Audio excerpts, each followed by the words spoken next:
నమస్సతాం శరణ్యాయ జగన్మంగళమూర్తయే సీతాకాంతాయ రామాయ పవిత్రాద్భుతకీర్తయే. శృతిస్మృతిపురాణానాం ఆలయం కరుణాలయం నమామి భగవత్పాదశంకరం లోకశంకరం. జగద్గురు శ్రీ శ్రీ ఆదిశంకర భగవత్పాదాచార్యుల వారు మన యొక్క ఈ సనాతన హిందూ ధర్మాన్ని పునరుద్ధరించి ఈ ధర్మ మార్గం యొక్క గొప్పతనాన్ని, మనం అనుసరించవలసినటువంటి మార్గాన్ని మనకి తెలియజేసి ఈ మనుష్య జన్మ యొక్క గొప్పతనాన్ని తెలియజేసి విశేషంగా అనుగ్రహించినటువంటి మహాపురుషులు, మనలో ఉన్నటువంటి అజ్ఞానాన్ని పోగొట్టి జ్ఞానాన్ని ప్రసాదించి ఈ జీవితాన్ని సార్థకపరుచుకోవడానికి కావలసినటువంటి మార్గాన్ని చూపించినటువంటి మహాపురుషులు జగద్గురు ఆదిశంకర భగవత్పాదాచార్యుల వారు. శంకరాచార్యుల వారు అన్నటువంటి మాట, అది ప్రసిద్ధమైనటువంటి మాటే, జంతువునాన్ నరజన్మ దుర్లభం అని. అంటే ఈ ప్రపంచంలో మనిషికి భగవద్గీతలో కృష్ణ పరమాత్మ చెప్పినట్టు, వాసాంసి జీర్ణాన్ని యథా విహాయ నవాని గృహ్ణాతి నరోపరాణి తథా శరీరాన్ని విహాయ జీర్ణాన్యన్యాని సంయాతి నవాని దేహి అని కృష్ణ పరమాత్మ చెప్పినట్టుగా, మనిషి తాను చేసినటువంటి కర్మలకి అనుసారంగా ఒకదాని తర్వాత ఒకటి జన్మల్ని పొందుతూ ఉంటాడు. ఈ జన్మల్లో రకరకాల శరీరాల్ని పొందుతూ ఉంటాడు. ఈ జన్మలలో ఒక్కొక్కసారి ఆ కర్మకు అనుగుణంగా ఒక్కో విధమైనటువంటి శరీరాన్ని పొందుతూ ఉంటాడు. ఇలా ఎన్నో రకాల శరీరాలని తాను చేసినటువంటి కర్మలకు అనుగుణంగా మనిషి పొందుతూ ఉన్నప్పుడు, ఎక్కడో ఒక చోట చేసినటువంటి పుణ్యకర్మ వల్ల మనుష్య జన్మని మనిషి పొందుతాడు. ఎందుకంటే ఈ మనుష్య జన్మ ఒక్కటి మాత్రమే ఎటువంటిది అనంటే, ఇక్కడ ఇంకా విశేషమైనటువంటి ధర్మముల్ని ఆచరించి మనం ఉన్నటువంటి స్థితి కంటే ఇంకా ఉత్కృష్టమైనటువంటి స్థితిని పొందడానికి కావలసినటువంటి ఏకైక అవకాశం అది మనుష్య జన్మలో మాత్రమే ఉన్నది. వేరే ఏ ప్రాణి జన్మలో కానీ జంతువుల జన్మ మనకు వచ్చినా కూడా ఆ శరీరాలు మనకు వచ్చినప్పుడు ఆ జంతువుల శరీరం అనేది ఏదైతే ఉందో అది కేవలం చేసినటువంటి కర్మని అనుభవించడానికి మాత్రమే, కొత్తగా ఇంకే కర్మని చేసేటటువంటి అవకాశం అక్కడ ఉండదు. మళ్ళీ ఏమైనా ఆ శరీరం ప్రాణి శరీరం వచ్చినప్పుడు మళ్ళీ ఏదైనా మనం కర్మని చెయ్యాలి అనంటే ఆ శరీరంలో అనుభవించవలసినటువంటి దాన్నంతా అనుభవించి ఆ శరీరాన్ని త్యజించి మళ్ళీ మనిషిగా జన్మించినప్పుడు మాత్రమే కర్మల్ని ఆచరించేటటువంటి శక్తి, అవకాశం మనిషికి లభిస్తుంది. కాబట్టి అటువంటి దుర్లభమైన ఈ మనుష్య జన్మ అనేది మనకి లభించినప్పుడు దీన్ని సార్థకపరుచుకోవాలి అనేటటువంటి విషయాన్ని శంకరులు మనకి విశేషంగా తెలియజేశారు. ఎన్నో చోట్ల ఎన్నో రకాలుగా ఈ విషయాన్ని శంకర భగవత్పాదాచార్యుల వారు మనకు తెలియజేశారు.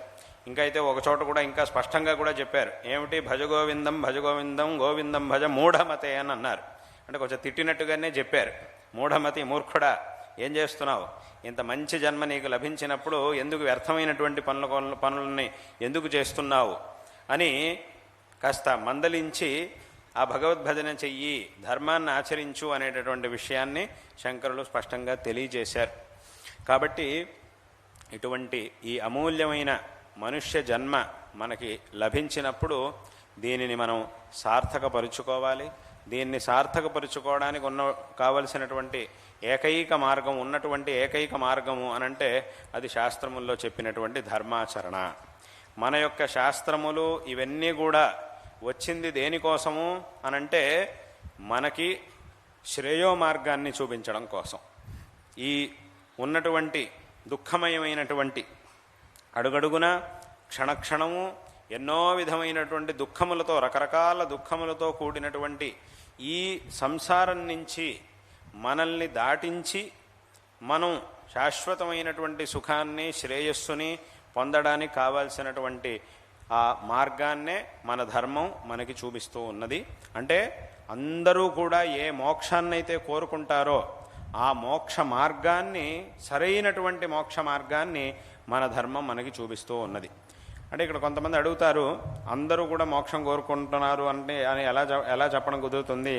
కొంతమంది అనొచ్చు, అసలు మాకు మోక్షం అని ఒకటి ఉందనేదే తెలియదు ఇప్పటి వరకు, మీరు చెప్పినప్పుడే మాకు తెలిసిందే అసలు మోక్షం అని ఒకటి ఉంటుంది అనే విషయమే తెలియదు.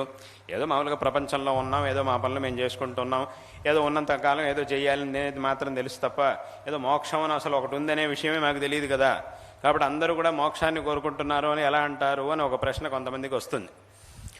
అసలు ఈ పదాన్నే ఇప్పటివరకు మేము వినలేదు అని కొంతమంది అనొచ్చు. కానీ ఇక్కడ మనం తెలుసుకోవాల్సింది ఏంటంటే, ఈ లోకంలో ప్రతి ఒక్క మనిషి, వాడు ఒక మహారాజైనా, ఒక సైనికుడైనా, ఒక ధనవంతుడైనా, ఒక పేదవాడైనా, ఒక పండితుడైనా, ఒక పామరుడైనా, ఒక ప్రజ్ఞాశాలైనా, ఒక మందబుద్ధైనా, ఒక ఆస్తికుడైనా, ఒక నాస్తికుడైనా, ఏ మతానికి చెందినవాడైనా, ఏ దేశానికి చెందినవాడైనా, ఏ మూలున్నవాడైనా సరే ప్రపంచంలో కోరుకునేది ఏమిటి అనంటే సుఖం. నేను సుఖంగా ఉండాలి అనేదాన్ని అందరూ కూడా కోరుకుంటారు. వాడు ఎవరైనా కావచ్చు, కానీ వాడి కోరిక మాత్రం ఉండేది ఇదే, ఏమిటి? నేను సుఖంగా ఉండాలి, నాకు దుఃఖం అనేది రాకూడదు అనేదే అందరికీ కూడా ఉండేటటువంటి కోరిక. అయితే ఇక్కడ ఇంకో రెండు విషయాలు ఉన్నాయి. సుఖాన్నే అందరూ కూడా కోరుకుంటారు, దుఃఖాన్ని అందరూ కూడా వద్దనుకుంటారు. సుఖాన్నే అందరూ కూడా కోరుకుంటారు. ఇక్కడ మళ్ళీ ఒక రెండు విషయాలు ఉన్నాయి. ఏమిటి అనంటే, ఇప్పుడు ఇద్దరు లోకంలో సమానంగా కష్టపడ్డారు, ప్రయత్నించారు, బాగా పరిశ్రమతో బాగా పైకొచ్చారు, ప్రయత్నం చేశారు. కానీ ఇద్దరిలో ఒకడికి మాత్రం ఎక్కువ ఫలం వచ్చింది, ఇంకొకటి మాత్రం తక్కువ ఫలం వచ్చింది. ఎక్కువ సుఖం లభించింది, ఇంకొకటి మాత్రం తక్కువ సుఖం లభించింది. ఇద్దరూ కూడా చక్కగా సుఖంగా ఉండాలి, హాయిగా ఉండాలి, బాగుండాలి అనే ఉద్దేశంతోనే ఇద్దరు కూడా కష్టపడ్డారు, సమానంగా కష్టపడ్డారు. ఒకడికి ఎక్కువ ఫలం వచ్చింది, ఒకడికి తక్కువ ఫలం వచ్చింది. అప్పుడు ఏమవుతుంది? ఈ తక్కువ ఫలాన్ని పొందినటువంటి వాడు, సరే తక్కువైతే మాత్రం ఏమిటి, ఇది కూడా సుఖమే కదా, కాబట్టి దీంతో ఇలానే సరిపెట్టుకుందాం అని అనుకోడు ఎప్పుడూ కూడా. ఏం చేస్తాడు అంటే, ఇద్దరూ కలిసి కష్టపడినప్పుడు, సమానంగా కష్టపడినప్పుడు వాడికి మాత్రం ఎక్కువ దొరికింది, నాకెందుకు తక్కువ దొరికింది అని వెంటనే ఆలోచించడం మొదలు పెడతాడు. ఎక్కడ లోపం వచ్చింది, ఏం చేయవలసి ఉండింది, ఏం జరిగింది అనే దాని గురించి ఆలోచించడం మొదలు పెడతాడు. అలా ఆలోచించి వీడికి కూడా ఎంత దొరకాల్సి ఉందో సుఖం అంత దొరికేంత వరకు ఊరికే ఉండడు, ఊరికే కూర్చోడు. మళ్ళీ ప్రయత్నం చేస్తాడు, మళ్ళీ ప్రయత్నం చేసి ఆ సుఖం అనుకున్నంత దొరికేంత వరకు, అనుకున్నంత ఫలం దొరికేంత వరకు మళ్ళీ ప్రయత్నం చేస్తూనే ఉంటాడు. దీన్ని బట్టి మనం అర్థం చేసుకోవాల్సింది ఏమిటి అనంటే, మనిషికి ఒట్టి సుఖం మాత్రమే కావాలి అని గనక ఆశ ఉంటే కొంత సుఖం దొరికినా అది కూడా సుఖమే కాబట్టి దాంతో సరిపెట్టుకోవాల్సి ఉండేది. కానీ అలా సరిపెట్టుకోవట్లేదు మనిషి. ఏం చేస్తాడు? నాకు కూడా అంత దొరకాల్సిందే అని ప్రయత్నం చేస్తున్నాడు. తక్కువైనా కూడా సుఖమే కదా, కాబట్టి దీంతో సరిపెట్టుకుంటే చాలు కదా అనుకోవట్లేదు. కాబట్టి దీని ద్వారా మనకు తెలుస్తుంది ఏమిటి అనంటే, సుఖం కావాలి, అయితే ఆ సుఖం అనేది సాధ్యమైనంత వరకు అధికంగా ఉండాలి. ఎంత అధికంగా పొందడానికి సాధ్యమవుతుందో అంత అధికమైన సుఖం కావాలి అనేది మొదటి అంశం. అదేవిధంగా రెండో విషయం ఏమిటి అనంటే, ఒక మనిషి 2 రోజుల పాటు చాలా సుఖాన్ని అనుభవించాడు, సుఖమయమైనటువంటి వాతావరణంలో ఉన్నాడు. 2 రోజులు చాలా హాయిగా, చాలా సుఖంగా గడిచింది. అప్పుడు ఆ సుఖమయమైనటువంటి వాతావరణంలో ఉన్నప్పుడు వాడి మనస్సు వాడిని ఏం కోరుతుంది అనంటే, ఆ మనస్సు ఏం కోరుతుంది అనంటే, జీవితం అంతా కూడా ఇలాగే ఉండిపోతే ఎంత బాగుంటుంది, రోజు ఇలాగే ఉండొచ్చు కదా, ప్రతిరోజు జీవితంలో ప్రతిరోజు ఇంతే సుఖంగా గడిస్తే ఎంత బాగుంటుంది అని మనస్సు అంటూ ఉంటుంది. ఆ మనస్సు ఇలా అడుగుతూ ఉంటుంది. అంటే వాస్తవంగా వీడికి తెలుసు, ఇవాళ 2 రోజులు మాత్రమే, మళ్ళీ రేపటి నుంచి ఈ సుఖం ఉండదు, అయిపోయింది ఇక్కడికి, రేపటి నుంచి మళ్ళీ వేరే పనులు ఉన్నాయి, వేరే కష్టాలు అవన్నీ ఉన్నాయని వీడికి తెలుసు. అలా తెలిసినా కూడా, అంటే వీడి బుద్ధికి అది తెలుసు, కానీ వీడి మనస్సు మాత్రం మళ్ళీ అదే అడుగుతూ ఉంటుంది, ఇంకా సుఖం, ఇంకా ఇలాగే జీవితం అంతా ఉంటే ఎంత బాగుంటుంది అని అడుగుతూనే ఉంటుంది మనస్సు. వీడికి తెలుసు అలా ఉండదు అని తెలుసు, రేపటి నుంచి ఇలా ఉండదు, ఇది ఇవాళకి మాత్రమే ఇది పరిమితం అనేటటువంటి విషయం వీడికి తెలుసు. అలా తెలిసినా కూడా మనస్సు ఇలా కోరుకోవడం మాత్రం మానదు. ఎక్కడైనా కొంచెం ఇవాళ సుఖం దొరికినటువంటి సుఖం ఇంకో 2-3 రోజుల పాటు ఇలాగే అనుభవించడానికి సాధ్యం అవుతుందా అని ఆలోచిస్తూ ఉంటాడు వీడు. ఒకవేళ దానికి అవకాశం ఉందంటే మాత్రం దాన్ని వదులుకోవడానికి తయారుగా ఉండడు. ఖచ్చితంగా ఇంకో 2-3 రోజుల పాటు, కనీసం 2-3 రోజులైనా దీన్ని ఇంకా కొనసాగించవచ్చు అనేటటువంటి అవకాశం కనుకుంటే తప్పకుండా దాన్ని పొందడానికే ప్రయత్నిస్తాడు తప్ప దాన్ని వదులుకోవాలని ఎప్పుడూ కూడా అనుకోడు. అంటే దీన్ని బట్టి మనకేమర్థమవుతోంది అని అంటే సుఖం కావాలి, అదేవిధంగా దీర్ఘకాలం ఉండేటటువంటి సుఖం కావాలి. ఏదో ఒకసారి కాసేపు ఉండి వెళ్ళిపోయే సుఖం కాదు మనిషికి కావాల్సింది. మనిషి కోరుకునేది దాన్ని కాదు, వస్తున్నది అలా ఉన్నప్పటికీ కోరుకునేది దాన్ని కాదు. అయితే యద్యపి వీడు నాకు సుఖం కావాలి అనుకున్నంత మాత్రాన దొరకట్లేదు, దుఃఖం రాకూడదు అనుకున్నంత మాత్రాన ఆగట్లేదు. సుఖం కావాలనుకున్నంత మాత్రాన శాశ్వతంగా ఉండట్లేదు. దుఃఖం వద్దు అని 100 సార్లు అన్నా కూడా అది రావడం ఆగట్లేదు. అనుభవించాల్సినటువంటి పరిస్థితి అనివార్యంగా వస్తూ ఉన్నది, అది వేరే విషయం. అయితే వాస్తవంగా మనిషికి ఉండేటటువంటి ఆ కోరిక ఏమిటి అనంటే సుఖం కావాలి, అందులోనూ సాధ్యమైనంత వరకు అత్యధికమైనటువంటి సుఖం కావాలి, అందులోనూ సాధ్యమైనంత వరకు దీర్ఘకాలం ఉండేటటువంటి సుఖం కావాలి అనేదే ప్రతి ఒక్క మనిషికి ఉండేటటువంటి ఆశ. ఈ కోరిక ఏదైతే ఉందో అంటే సుఖము, అందులోనూ శాశ్వతమైన అత్యుత్కృష్టమైనటువంటి సుఖం అనేది ఏదైతే ఉందో ఈ సుఖాన్నే శాస్త్రంలో మోక్షము అని అన్నారు. అటువంటి మోక్ష సుఖం మోక్షం అంటే ఏమిటి? విడుదల అని అర్థం. విడుదల అంటే ఏమిటి? దుఃఖముల నుంచి విడుదల. మనం కోరుకునేది అదేగా, దుఃఖముల నుంచి విడుదల. కాబట్టి ఈ దుఃఖాల నుంచి విడుదల, అందులోనూ ఎటువంటి విడుదల అనంటే ఒకసారి దాని నుంచి విడిపించుకొని బయటకు వచ్చిన తర్వాత ఇక మళ్ళీ ఎప్పటికీ ఆ దుఃఖాలు అనేది మనకి రాకుండా ఉండాలి. అదే అసలైనటువంటి విడుదల. ఏదో 2 రోజులు బయటకు వచ్చాం మళ్ళీ లోపలికి వెళ్ళిపోయాల్సి వచ్చింది, ఆ దుఃఖంలోకి వెళ్ళాల్సి వచ్చిందంటే అది అసలైనటువంటి విడుదల కాదు. అందుకే దీన్నే శాస్త్రంలో ఆత్యంతిక దుఃఖ నివృత్తి అని అంటారు. వట్టి దుఃఖ నివృత్తి కాదు, ఆత్యంతికమైనటువంటి దుఃఖ నివృత్తి. ఆ ఆత్యంతికం అనే ఒక పదాన్ని వాడతారు శాస్త్రంలో. ఆ ఆత్యంతికము అనే పదం ఏ అర్థాన్ని సూచిస్తోంది అనంటే మామూలుగా దుఃఖ నివృత్తి ఇప్పుడు ఉండనే ఉంది అందరికీ కూడా. ఎందుకంటే ఇవాళ ఏదో తలనొప్పి వచ్చింది, ఏదో దుఃఖం, ఏదో జ్వరం వచ్చింది, ఏదో కష్టం వచ్చింది, 2 రోజులు ఆగితే అది సరవుతోంది, అక్కడికి ఆ దుఃఖం నివృత్తి అయిపోయింది. కానీ ఇప్పుడు ఇవాళ రోజు ఉన్నటువంటి దుఃఖం నివృత్తి అయినంత మాత్రాన్ని ఇక జీవితంలో మళ్ళీ నాకు దుఃఖమే రాదు అని ఎవరు చెప్పలేరు. అలా అనలేం. మళ్ళీ ఏదైనా ఒక దుఃఖం రానే రావచ్చు, వస్తుంది జీవితంలో. మనిషిగా ఉన్నంతకాలం ఏదో ఒక దుఃఖం అనేది మళ్ళీ రానే వస్తుంది. కాబట్టి ఇప్పుడున్నటువంటి దుఃఖ నివృత్తి ఏదైతే ఉందో అది దుఃఖ నివృత్తి మాత్రమే. ఇది ఆత్యంతికమైన దుఃఖ నివృత్తి కాదు. ఆత్యంతికము అనేటటువంటి పదం ఏ అర్థాన్ని సూచిస్తోంది అనంటే ఏ దుఃఖ నివృత్తి తర్వాత మళ్ళీ ఇంకెప్పుడు కూడా దుఃఖం అనేది మనల్ని స్పృశించదో, మనకి రాదో, అటువంటి దుఃఖ నివృత్తిని ఆత్యంతిక దుఃఖ నివృత్తి అని అంటారు.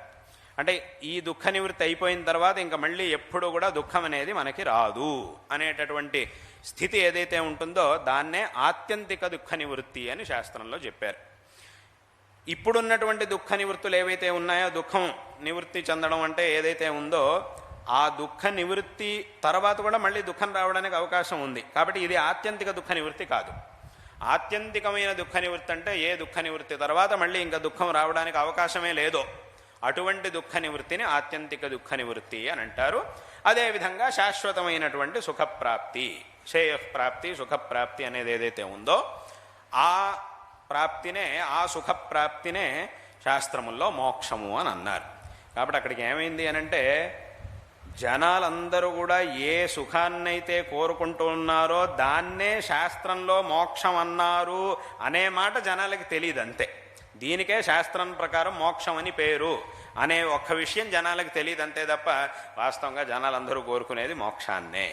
వాళ్ళకి తెలిసి దీన్నే మోక్షం అంటారనే మాట వాళ్ళకి తెలియకపోయినా కూడా వాళ్ళు కోరుకుంటున్నటువంటి సుఖం ఏమిటి అనంటే అదే మోక్ష సుఖము. కాబట్టి అక్కడికి ఏమైంది అనంటే ఈ మోక్ష సుఖం అనేది ఏదైతే ఉందో అది శాశ్వతమైనటువంటిది. ఎందుకు శాశ్వతం? మరి మిగతా సుఖాలు శాశ్వతం కావు, మోక్ష సుఖం మాత్రం ఎందుకు శాశ్వతము అనంటే మిగతా మనం అనుభవించేటటువంటి సుఖాలన్నీ కూడా ఆయా వస్తువుల నుంచి మనకి లభిస్తూ ఉన్నాయి. ఆయా సుఖ సాధనములైనటువంటి వస్తువుల ద్వారా మనకి సుఖం లభిస్తూ ఉన్నది. కాబట్టి ఆ వస్తువు ఎంతకాలం అయితే ఉంటుందో అంతకాలం మాత్రమే దాని నుంచి సుఖం.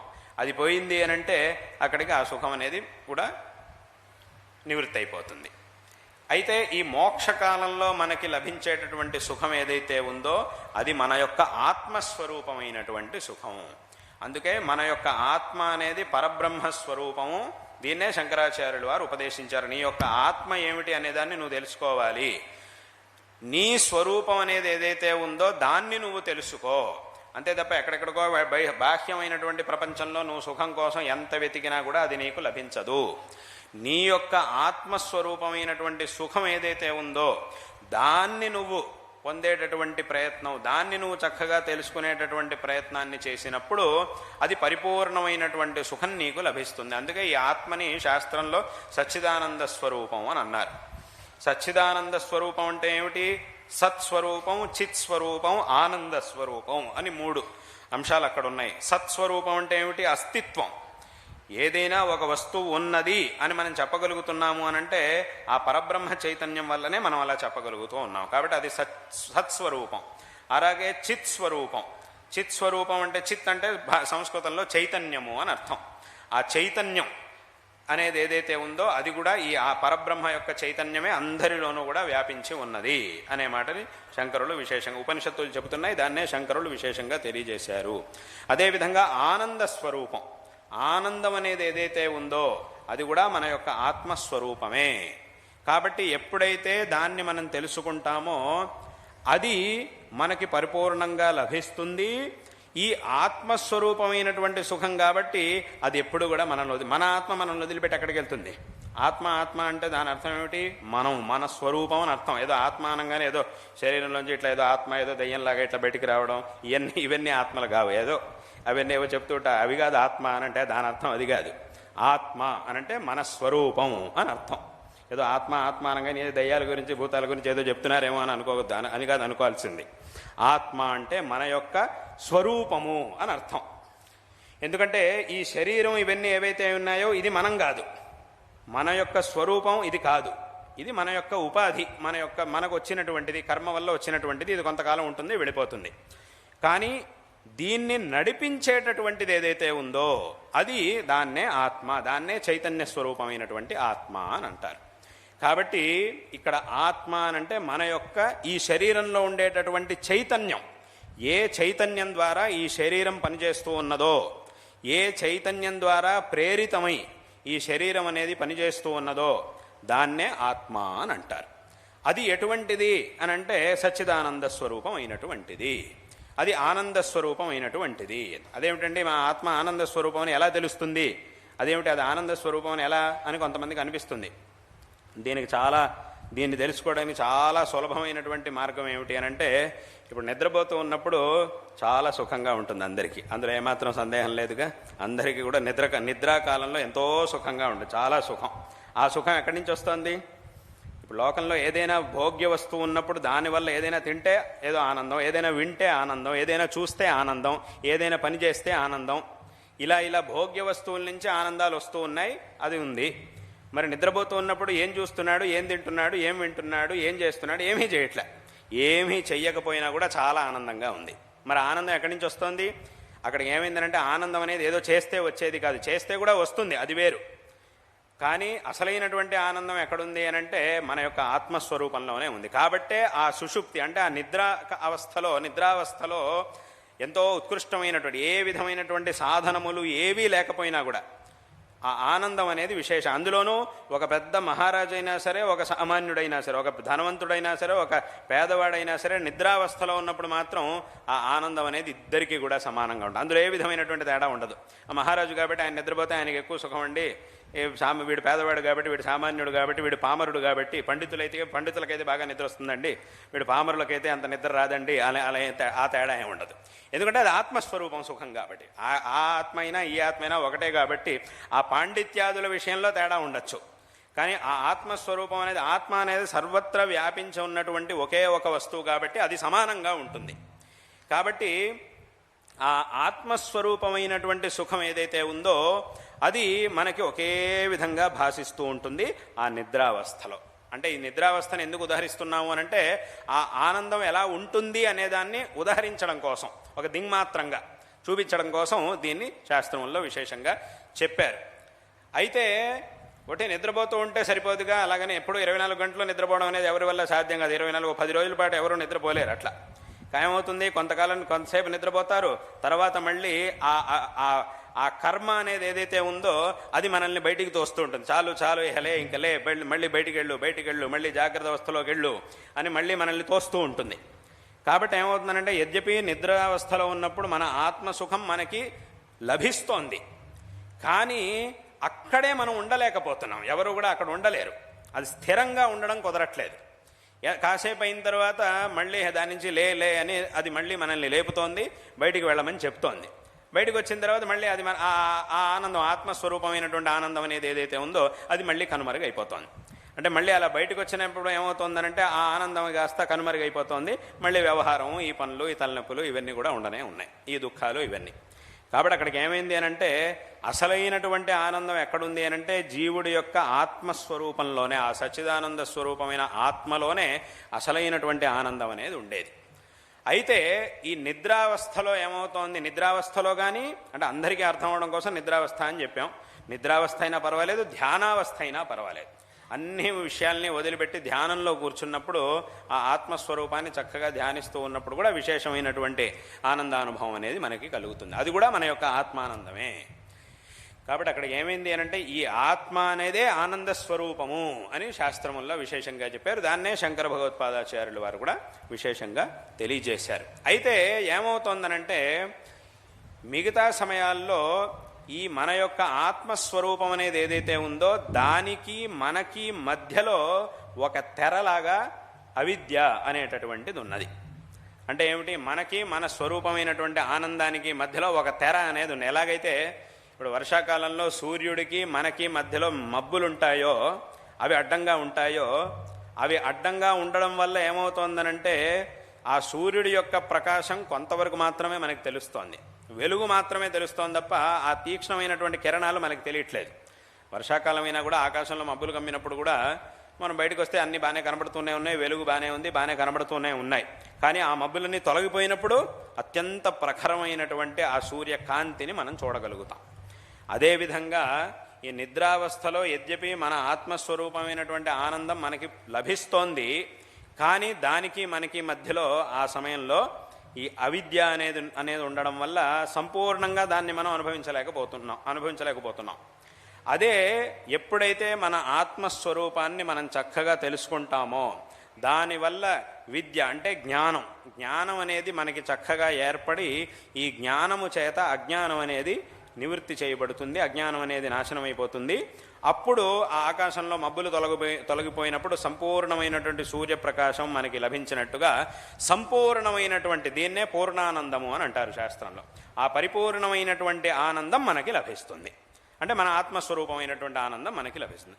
అది మన ఆత్మస్వరూపమైన ఆనందం కాబట్టి ఇంకది ఎప్పుడు కూడా మనల్ని విడిచిపెట్టి ఎక్కడికి వెళ్ళదు. మన ఆత్మస్వరూపం, మన ఆత్మ మనల్ని వదిలి ఎక్కడికి వెళ్తుంది, అది ఎక్కడికి కూడా వెళ్ళదు. ఇంకెవరైనా అయితే మనకంటే భిన్నమైనటువంటి వస్తువు మనల్ని వదిలిపెట్టి వెళ్తుంది. నేను ఏదో ఊరిని వదిలిపెట్టి వెళ్తున్నా, ఇంటిని వదిలిపెట్టి వెళ్తున్నా అని చెప్పచ్చు, కానీ నేను వదిలేసి వెళ్ళిపోతున్నాను అని ఎవరు అనలేరు. ఎందుకంటే అలా వదలడం అనేది నేను కాబట్టి నేను వదలడం కుదరదు. కాబట్టి ఆ ఆత్మస్వరూపమైనటువంటి ఆనందం ఏదైతే ఉందో అది ఎప్పటికీ కూడా మనతోనే ఉంటుంది. ఆ అజ్ఞానం అనేది తొలగిపోయినప్పుడు సంపూర్ణంగా ఆ ఆనందం ఏ అత్యుత్కృష్టమైనటువంటి ఆనందాన్ని మనం పొందాలని కోరుకుంటూ ఉన్నామో, అదేవిధంగా ఏ శాశ్వతమైనటువంటి ఆనందాన్ని మనం పొందాలని కోరుకుంటూ ఉన్నామో అటువంటి ఆ ఆనందాభివ్యక్తి అనేది అప్పుడు మనకి విశేషంగా కలుగుతుంది.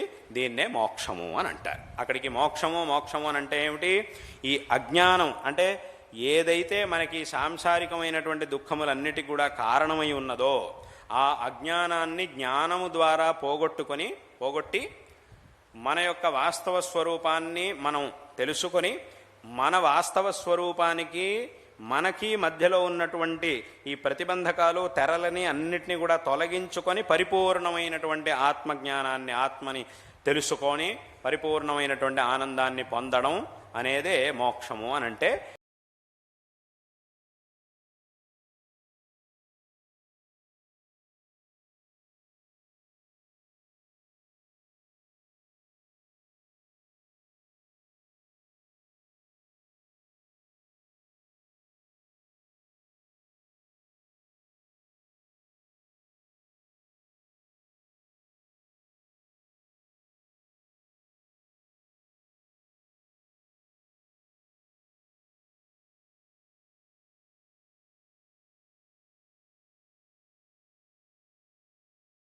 కూడా శాస్త్రంలో మోక్షం అని ఒక పేరు చెప్పారు.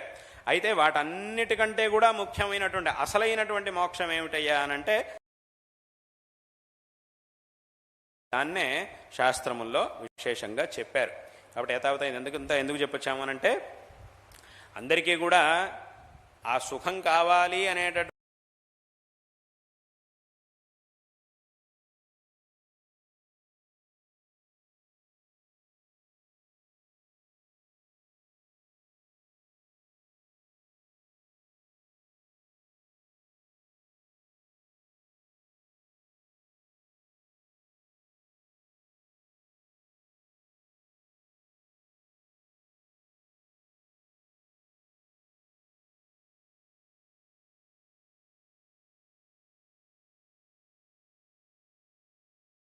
కోరిక సనాతన ధర్మం. ఈ ధర్మ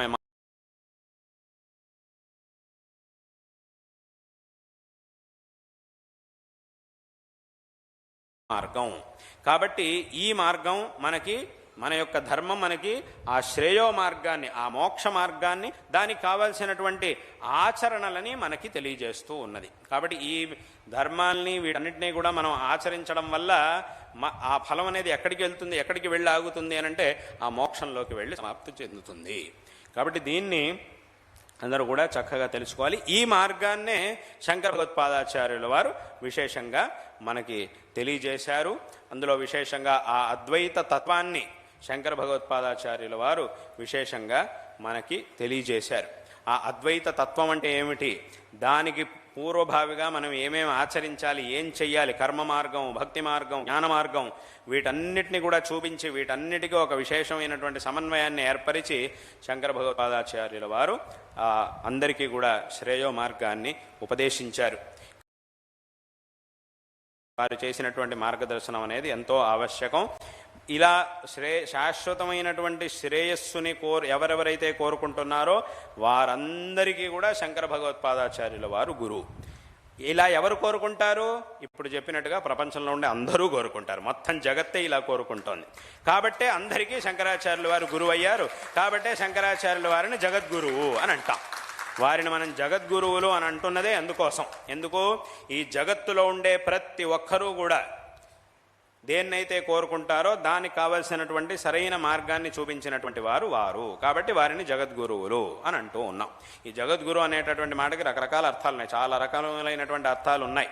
అదేవిధంగా ఇంకో అర్థం చెప్పాలి అనంటే శంకరాచార్యుల వారు మనకు ఉపదేశించినటువంటి తత్వం ఏమిటి అనంటే అద్వైత తత్వం. ఈ అద్వైత తత్వం గురించి ఉపనిషత్తులు అవన్నీ కూడా మనకేం చెబుతూ ఉన్నాయి అనంటే ఈ అద్వైత తత్వం ఏదైతే ఉందో దీనిపైన ఇంకోటి లేదు అనే మాటల్ని మనకి ఆ ఉపనిషత్తులు చెప్తూ ఉన్నాయి. అందుకే మనకి ఉపనిషత్తులో ఉండేటటువంటి విషయం ఒక కథ ఉంది. అంటే ఛాందోగ్య ఉపనిషత్తులో ఒక కథ ఉంది. ఒక ఆయన తన కొడుకుని గురుకులానికి పంపించాడు. చక్కగా వేదములు శాస్త్రములు అధ్యయనం చేసి రావడం కోసం గురుకులానికి పంపించాడు. ఈయన పండితుడే అయినా కూడా గురుకులానికి పంపించాడు. వెళ్ళాడు, చదువుకున్నాడు, చక్కగా అక్కడ అధ్యయనం పూర్తి చేసుకొని చాలా సంవత్సరాలు అక్కడ ఉండి అధ్యయనం పూర్తి చేసుకొని మళ్ళీ కొడుకు ఇంటికి తిరిగి వస్తున్నాడు. ఇవాళ మా కొడుకు చక్కగా అధ్యయనం పూర్తి చేసుకుని ఇంటికి వస్తున్నాడు అని చెప్పి ఈయన కూడా చాలా సంతోషంగా ఇంటి బయటకు వచ్చి నిలబడ్డాడు. ఆయన వచ్చే సమయం అయింది అని చెప్పి ఇంటి బయటకు వచ్చి నిలబడ్డాడు. ఇలా నడుచుకుంటూ కొడుకు వస్తున్నాడు. తన వీధిలోకి ఇలా వచ్చాడు. ఇలా నడుచుకుంటూ ఇంటి దగ్గరికి వస్తున్నాడు. తండ్రి చాలా సంతోషంగా ఎదురు చూస్తూ ఉన్నాడు. నా కొడుకు వచ్చేసాడు, చక్కగా నేర్చుకొని పెద్ద పండితుడే వస్తున్నాడు అని చెప్పి ఈయన చాలా సంతోషంగా ఎదురు చూస్తూ ఉన్నాడు. వాడు ఇలా నడుచుకుంటూ వస్తున్నాడు. అయితే ఆ వస్తున్నప్పుడు వాడిని చూడంగానే ఈయనకి చాలా సంతోషం కలిగింది. అయితే ఆ సంతోషంతో పాటు ఈయన ఒక విషయాన్ని కనిపెట్టాడు వీడిలో, ఆ కొడుకులో. ఏమిటి అనంటే వాడి నడక అది చూసి వెంటనే తండ్రి ఒక విషయం కనిపెట్టాడు. వీడు చాలా బాగా చదువుకున్నాడు, కానీ విపరీతమైన దురహంకారం కూడా పెంచుకొని వచ్చాడు. ఆ విద్య దాంతోపాటు అహంకారి అయ్యి ఇక్కడికి వస్తున్నాడు అనే విషయాన్ని వాడి నడకలోనే కనిపెట్టేశాడు తండ్రి. ఎందుకంటే వాడు పుత్రుడైతే ఈయన తండ్రి కాబట్టి ఈయనకు ఆ విషయం అంతా కనిపెట్టేశాడు. వీడు చదువుతో పాటు అహంకారాన్ని కూడా పెంచుకొని వచ్చాడు అనే విషయం ఆయన కనిపెట్టాడు. వచ్చాడు దగ్గరికి రాగానే, అయినా కూడా సరే దగ్గరికి వచ్చాడు. రాగానే చక్కగా చాలా సంతోషంగా వాడిని ఇంట్లోకి తీసుకెళ్ళాడు. అయితే ఈ వీడికి అహంకారం వచ్చింది అనే ఒక బాధ మాత్రం తండ్రికి మనస్సులో ఉండింది. దాన్ని ఎలాగైనా సరే పోగొట్టాలి అని చెప్పి తండ్రి ఏం చేశాడు అంటే, నాయనా అంత చదువుకున్నావా, చక్కగా అన్నీ నేర్చుకున్నావా? ఓ అన్నీ నేర్చేసుకున్నా అన్నాడు వాడు. సరే ఇది నేర్చుకున్నావా, అది అన్నీ చక్కగా నేర్చేసుకున్నా అన్నాడు. అయితే ఒక్క విషయం ఉంది, దాన్ని కూడా నేర్చుకున్నావా? ఏమిటి నాన్న అది అని అడిగాడు. ఏంటంటే ఒక విషయం ఉంది, దాన్ని గనక తెలుసుకుంటే అన్నిటినీ తెలుసుకున్నట్టు అయిపోతుంది, అటువంటి విషయం ఒకటి ఉంది, దాన్ని నువ్వు తెలుసుకున్నావా అని అడిగాడు. అప్పుడు వీడికి వెంటనే ఏం చెప్పాలో అర్థం కాదు. అసలు ఇలాంటి విషయం ఒకటి ఉందా అని చెప్పి వెంటనే ఆలోచిస్తూ ఏమన్నాడు అనంటే, నాన్నగారు బహుశా మీరు చెప్పే విషయం మా గురుగారికి కూడా తెలిసి ఉండదేమోనండి అని అనేశాడు. ఆయన కూడా బహుశా ఈ విషయం తెలియదేమోనండి అన్నాడు. అదేమిట్రా అలా అంటావేమిట్రా, నీకు తెలియదు కానీ ఆయనకు తెలియదు అని అంటావేంట్రా అంటే, లేదు నాన్నగారు మా గురువుగారికి నేనంటే చాలా ఇష్టం, ఆయన ఏ విషయాన్నైనా మిగతా వాళ్ళకి చెప్పినా చెప్పకపోయినా నాకు మాత్రం అన్నీ నేర్పించేవాళ్ళు, నేను అంత ఇష్టం ఆయనకి, కాబట్టి అన్ని విషయాల్ని నాకు చెప్పేశారు, ఒక్క విషయాన్ని కూడా వదిలిపెట్టకుండా మొత్తం అన్ని విషయాల్ని నాకు చెప్పేశారు. మిగతా వాళ్ళందరికీ కూడా పాఠం చెప్పేవారు, కానీ నాకు మాత్రం కొన్నిసార్లు విడిగా ప్రత్యేకంగా పిలిచి కొన్ని రహస్యాలు కొన్ని విషయాలు బోధిస్తూ ఉండేవారు. కానీ ఆయన అలా చెప్పినటువంటి ఏ సందర్భంలోనూ ఈ విషయం అయితే రాలేదు, కాబట్టి బహుశా మీరు చెప్పేది ఆయన కూడా తెలియదేమో అన్నాడు. నాయన అలా అనకూడదు, ఆయనకు తెలుసో లేదో అది వేరే విషయం, నీకు తెలియదు కదా, నువ్వేమనాలి, నేను అలా అడిగినప్పుడు నువ్వేమనాలి, నాకు తెలియదు నాన్నగారు, మీకు తెలిస్తే చెప్పండి, అయ్యో ఇంకా ఇలాంటి విషయం ఉందా అదేమిటో చెప్పండి అనాలి తప్ప నీకు తెలియని దాన్ని ఆయన మీద వదిలేసి ఆయన కూడా ఆయనకి తెలియదేమోనండి అని అనకూడదు, తప్పు అని చెప్పి అన్నాడు. అప్పుడు వెంటనే వీడు లేదు అదేమిటో చెప్పండి అని అన్నాడు. చెప్తాను అని చెప్పి వెంటనే ఆ తండ్రి కొడుకుకి ఈ తత్వాన్ని ఉపదేశించడం మొదలుపెట్టాడు. అక్కడే ఈ తత్వమసి అనేటటువంటి మాట వచ్చేది. అక్కడ కొంత ఆ అద్వైత తత్వాన్ని తండ్రి చెప్పాడు. ఈ అద్వైత తత్వం అనేది ఏదైతే ఉందో ఇదే అటువంటి విషయం, దీన్ని తెలుసుకుంటే అన్నిటినీ కూడా తెలుసుకున్నట్టు అవుతుంది, ఇంకా తెలుసుకోవడానికి ఏమీ మిగలదు అనేటటువంటి విషయాన్ని చెప్పాడు. కొంత అర్థం చేసుకున్నాడు, ఏదో కొంత అర్థమైనట్టు అనిపించింది. మళ్ళీ అడిగాడు, నాన్నగారు కొంత అర్థమైంది, ఇంకొకసారి మళ్ళీ కాస్త వివరించి చెప్పండి అన్నాడు. సరే మళ్ళీ చెప్తాను అని చెప్పి మళ్ళీ కొత్త ఉదాహరణలు చెప్పి మళ్ళీ విశేషంగా అర్థమయ్యేట్టుగా చెప్పాడు. అంతా విన్నాడు, బాగుంది, ఇంకొంచెం అర్థమైంది, ఇంకా కొంచెం వివరంగా చెప్పండి అన్నాడు. సరే అని మళ్ళీ చెప్పాడు, మళ్ళీ అడిగాడు, మళ్ళీ చెప్పాడు, మళ్ళీ అడిగాడు, మళ్ళీ చెప్పాడు. ఇలా దాదాపుగా 9 సార్లు అడిగాడు. 9 సార్లు ఆ తండ్రి కొడుక్కి మళ్ళీ రకరకాల ఉదాహరణలు చెప్తూ రకరకాలుగా వర్ణిస్తూ ఈ తత్వాన్ని ఉపదేశించాడు. అందుకే అక్కడ మనకి 9 సార్లు ఈ తత్వమసి అనే వాక్యం 9 సార్లు వస్తుంది అక్కడ ఉపనిషత్తులో. కాబట్టి ఈ రకంగా వర్ణించినప్పుడు అప్పుడు చెప్పాడు, చివరికి నాకు అర్థమైంది, తమరు చెప్పిన విషయం అంతా నాకు అర్థమైంది అని చివరికి ఆ పుత్రుడు అన్నాడు అనేదాన్ని మనం అక్కడ ఛాందోగ్య ఉపనిషత్తులో 6వ అధ్యాయంలో చూడొచ్చు. కాబట్టి ఇదే విధంగా ఇంకా చాలా విషయాలను, ఇంకా బృహదారణ్యకోపనిషత్తు ఉంది. అక్కడ బృహదారణ్యకోపనిషత్తులో కూడా చక్కగా యాజ్ఞవల్క్య మహర్షి ఆయన తన పత్ని అయినటువంటి మైత్రేయికి చెప్తాడు. ఏమిటి? ఆత్మావా అరే ద్రష్టవ్య శ్రోతవ్యో మంతవ్యో నిధిధ్యాసితవ్య ఆత్మని ఖల్వరే దృష్టే శ్రుతే మతే విజ్ఞాతే ఇదం సర్వం విదితం అని అన్నారు. అంటే అక్కడ కూడా ఇదే విషయం, దానికి కూడా ఇదే అర్థం. అదేవిధంగా ఇంకా ఏనా శృతం భవతి అమతం మతం, అదేమో ఛాందోగ్యోపనిషత్తులో. ఇక్కడేమో ఆత్మని ఖల్వరే దృష్టే శ్రుతే మతే విజ్ఞాతే ఇదం సర్వం విదితం అనేది ఛాందోగ్యంలో, అది బృహదారణ్యకంలో. అదేవిధంగా కస్మిన్ను భగవో విజ్ఞాతే సర్వమిదం విజ్ఞాతం భవతి అని ముండకోపనిషత్తులో అక్కడ కూడా ఈ విషయం ఉంది. ఇలా చాలా చోట్ల ఉన్నది. అదేవిధంగా భగవద్గీతలో కూడా కృష్ణుడు ఈ మాట చెప్తాడు. ఏమిటి? నేను నీకు ఉత్తమమైనటువంటి జ్ఞానం ఏదైతే ఉందో దాన్ని నేను నీకు ఉపదేశిస్తాను, దాన్ని తెలుసుకున్న తర్వాత ఇంకా తెలుసుకోవడానికి ఏమీ మిగలదు. యజ్ఞాత్వా నేహ భూయోన్యత్ జ్ఞాతవ్యం అవశిష్యతే, దేన్ని తెలుసుకున్న తర్వాత ఇంకా తెలుసుకోవడానికి ఏ విషయము ఉండదో అటువంటి విషయాన్ని నేను నీకు తెలియజేస్తాను అని భగవంతుడు అర్జునుడికి ఉపదేశించాడు. కాబట్టి ఈ విషయాలన్నీ కూడా మనకేం చెప్తున్నాయి అనంటే, ఆ అద్వైత తత్వం, ఆ ఉపనిషత్ తత్వం అనే పరబ్రహ్మ తత్వం అనేది ఏదైతే ఉందో అది సర్వోత్కృష్టమైనటువంటిది. దానిపైన ఇంకా తెలుసుకోవడానికి ఏమీ మిగలదు, అంతా కూడా దాని కిందే. ఎందుకంటే అద్వైత తత్వం అనేది అంతకంటే ఇంకా పెద్ద విషయం అనేది ఇంకోటి లేదు, అదే సర్వోత్కృష్టమైనటువంటిది. మిగతా విషయాలన్నీ కూడా ఉన్నాయి, అయితే అవన్నీ కూడా దాని కింద. అద్వైత స్థితికి వెళ్ళినప్పుడు, ఆ జ్ఞానాన్ని పొందినప్పుడు, ఆ స్థితిని పొందినప్పుడు ఇంకా రెండో వస్తువు అనేది ఉండదు, రెండో వ్యక్తే లేడు, రెండో విషయం అనేదే ఉండదు. రెండో విషయం అనేది ఉంటే మనం తెలుసుకోవడానికి ఉంటుంది. రెండో విషయమే లేదు అన్నప్పుడు, అంటే ఆ స్థితిని పొందినప్పుడు, రెండో విషయం అనేదే లేనప్పుడు, ఆ స్థితిని మనం పొందినప్పుడు ఇంకా తెలుసుకోవాల్సినటువంటిది ఏమీ కూడా ఉండదు అనేదాన్ని ఆ ఉపనిషత్తులన్నీ కూడా మనకి తెలియజేస్తూ ఉన్నాయి. కాబట్టి ఆ తత్వం, ఆ అద్వైత తత్వం అనేది ఏదైతే ఉందో దానిపైన ఇంకో విషయం అనేదే లేదు. అటువంటి విషయాన్ని శంకర భగవత్పాదాచార్యుల వారు ఈ జగత్తుకి ఉపదేశించారు. అంటే అక్కడికి ఏమైంది, ఇప్పుడు ఈ లోకంలో ఈయన పండితుడు అని అంటాం, చాలా విషయాలను ఎవరైతే తెలుసుకున్నారో ఆయన్ని చూపించి మనం అంటాం ఈయన పండితుడు అని అంటాం. ఇంకొక ఆయన ఉన్నాడు, ఆయనకి ఈయనకి తెలిసినటువంటి విషయాలన్నీ తెలుసు, ఇంకా దీనిపైనుండే విషయాలు కూడా తెలుసు ఆయనకి. అప్పుడు ఆయన్ని గురించి మనం ఏమంటాం? ఈయన పెద్ద పండితుడు, ఈయన పండితుడు, ఈయనకంటే పెద్ద పండితుడు ఆయన అని అంటాం.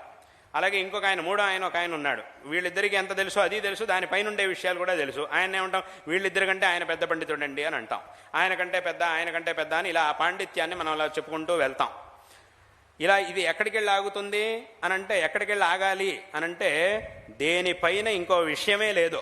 ఇప్పుడు ఈయన తెలుసుకున్న విషయాల కంటే పైన ఇంకో విషయం ఉంది అన్నప్పుడు ఈయనకంటే ఆయన పెద్ద పండితుడు అని అనడానికి అవకాశం ఉంది.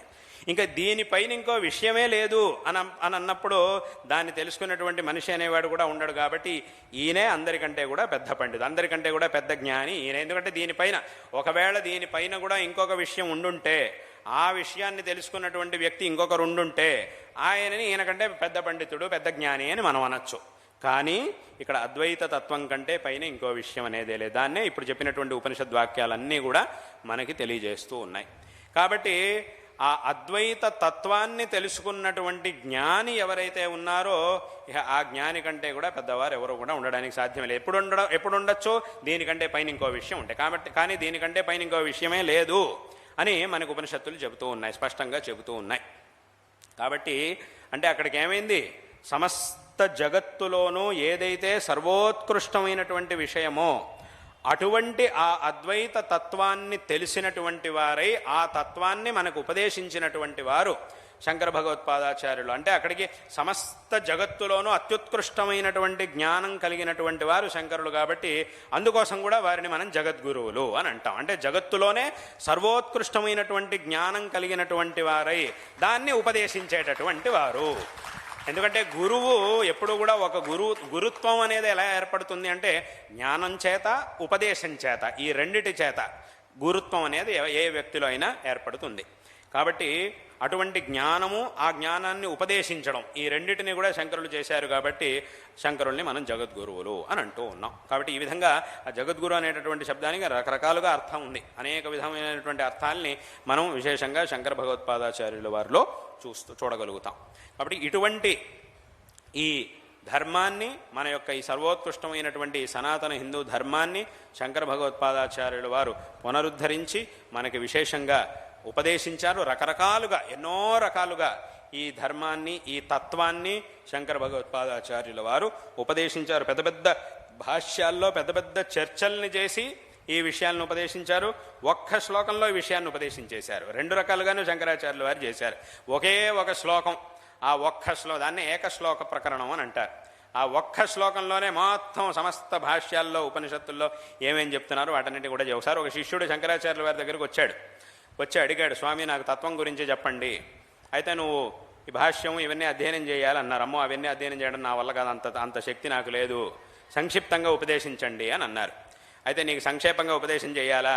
అవును, అది మీరైతే చేయగలుగుతారు కాబట్టి మీ దగ్గరికి వచ్చా. వేరే ఎవరిని అడిగినా కూడా ఏమిటేమిటో చెప్తున్నారు, పెద్ద పెద్ద విషయాలన్నీ చెప్పేస్తున్నారు తప్ప నేను అడిగిన దానికి సమాధానం చెప్పట్లేదు. ఇంకెవరిని అడిగినా కూడా పెద్ద ఇంతలా పుస్తకం తీసుకొచ్చి ముందు పెట్టి అవన్నీ చదివేసేసి పెద్ద పెద్ద పాఠాలు చెప్తున్నారు తప్ప దానివల్ల నాకేం అర్థమే కావట్లేదు. తమరు ఇంత గొప్పవారు కాబట్టి ఒక్క మాటలో చెప్పగలుగుతారు కాబట్టి తమరి దగ్గరికి వచ్చాయని చెప్పండి అని అడిగాడు. అప్పుడు శంకరాచార్య, సరే నీకు ఒక శ్లోకంలో చెప్పాలంతే కదా, సరే చెప్తాను పట్టు అన్నారు. చెప్పారు. ఏమిటి? మొట్టమొదటి ఒక ప్రశ్న అడిగారు శిష్యుడిని. ఏమిటి అనంటే, నువ్వు ఏదైనా ఒక వస్తువుని చూడాలంటే దేని ఒక వెలుగు అనేది కావాలి. ఒక వెలుగులో ఏదైనా ఒక వస్తువుని మనం చూడగలుగుతాం.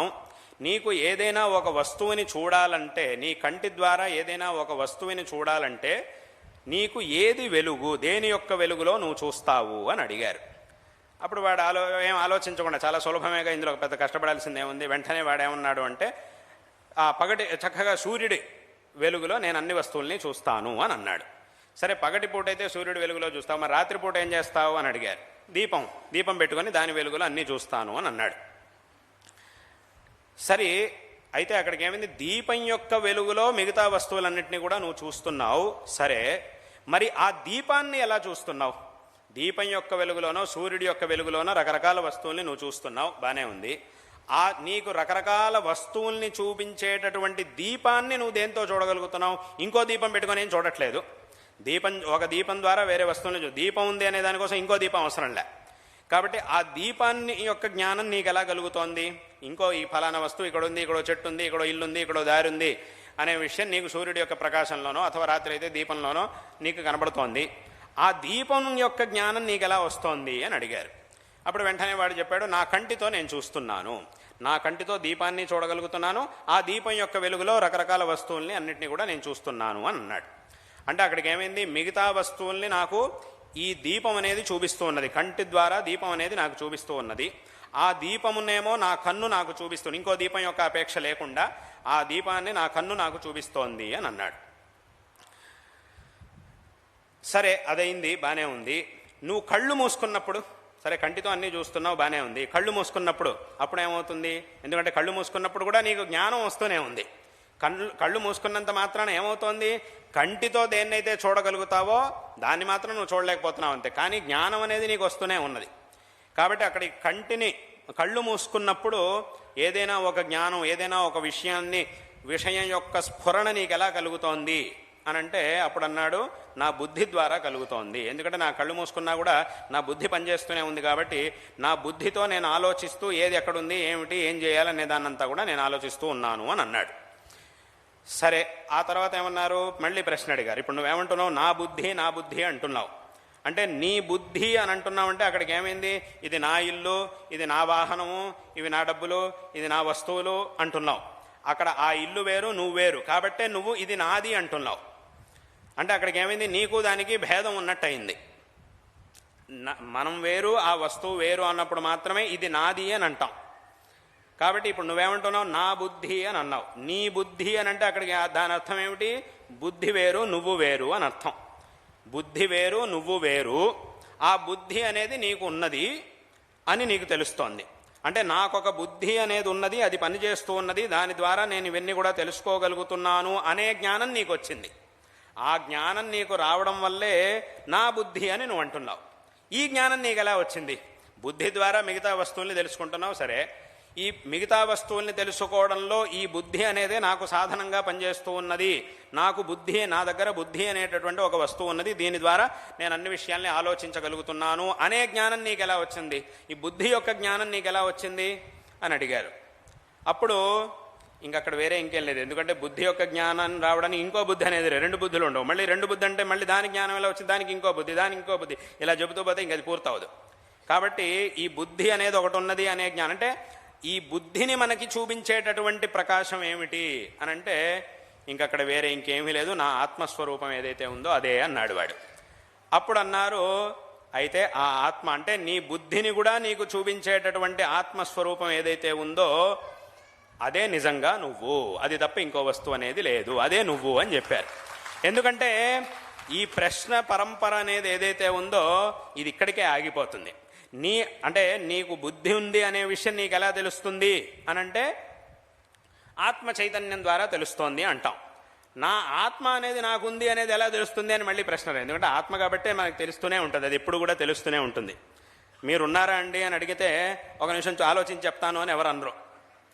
మీ ఆత్మ ఉందా అండి, మీరున్నారా ఇక్కడ అనేది అన్నం వారు, మీరు అనేవారు ఒకరు ఉన్నారా అని అడిగితే ఏమనండి తెలియట్లేదండి, ఉన్నానో లేదు తెలియట్లేదు, కాస్త ఆలోచించి చెప్తానండి అని ఎవరు అనరు. వెంటనే ఏమంటారు, మీరున్నారా అనగానే అదేమిటండి అలా అడుగుతారు, నేను ఉన్నాను కదా అంటాం. వెంటనే నేనున్నాను అని అంటాం. ఎందుకంటే ఆ నేను అని ఆ ఆత్మస్ఫురణ అనేది మనిషికి ఎప్పుడు కూడా జరుగుతూనే ఉంటుంది. కాబట్టి దాన్ని తెలుసుకోవడానికి ఇంకో ప్రమాణమే అవసరం లేదు, ఇంకో సాధనం ఏవి కూడా అది అవసరం లేదు.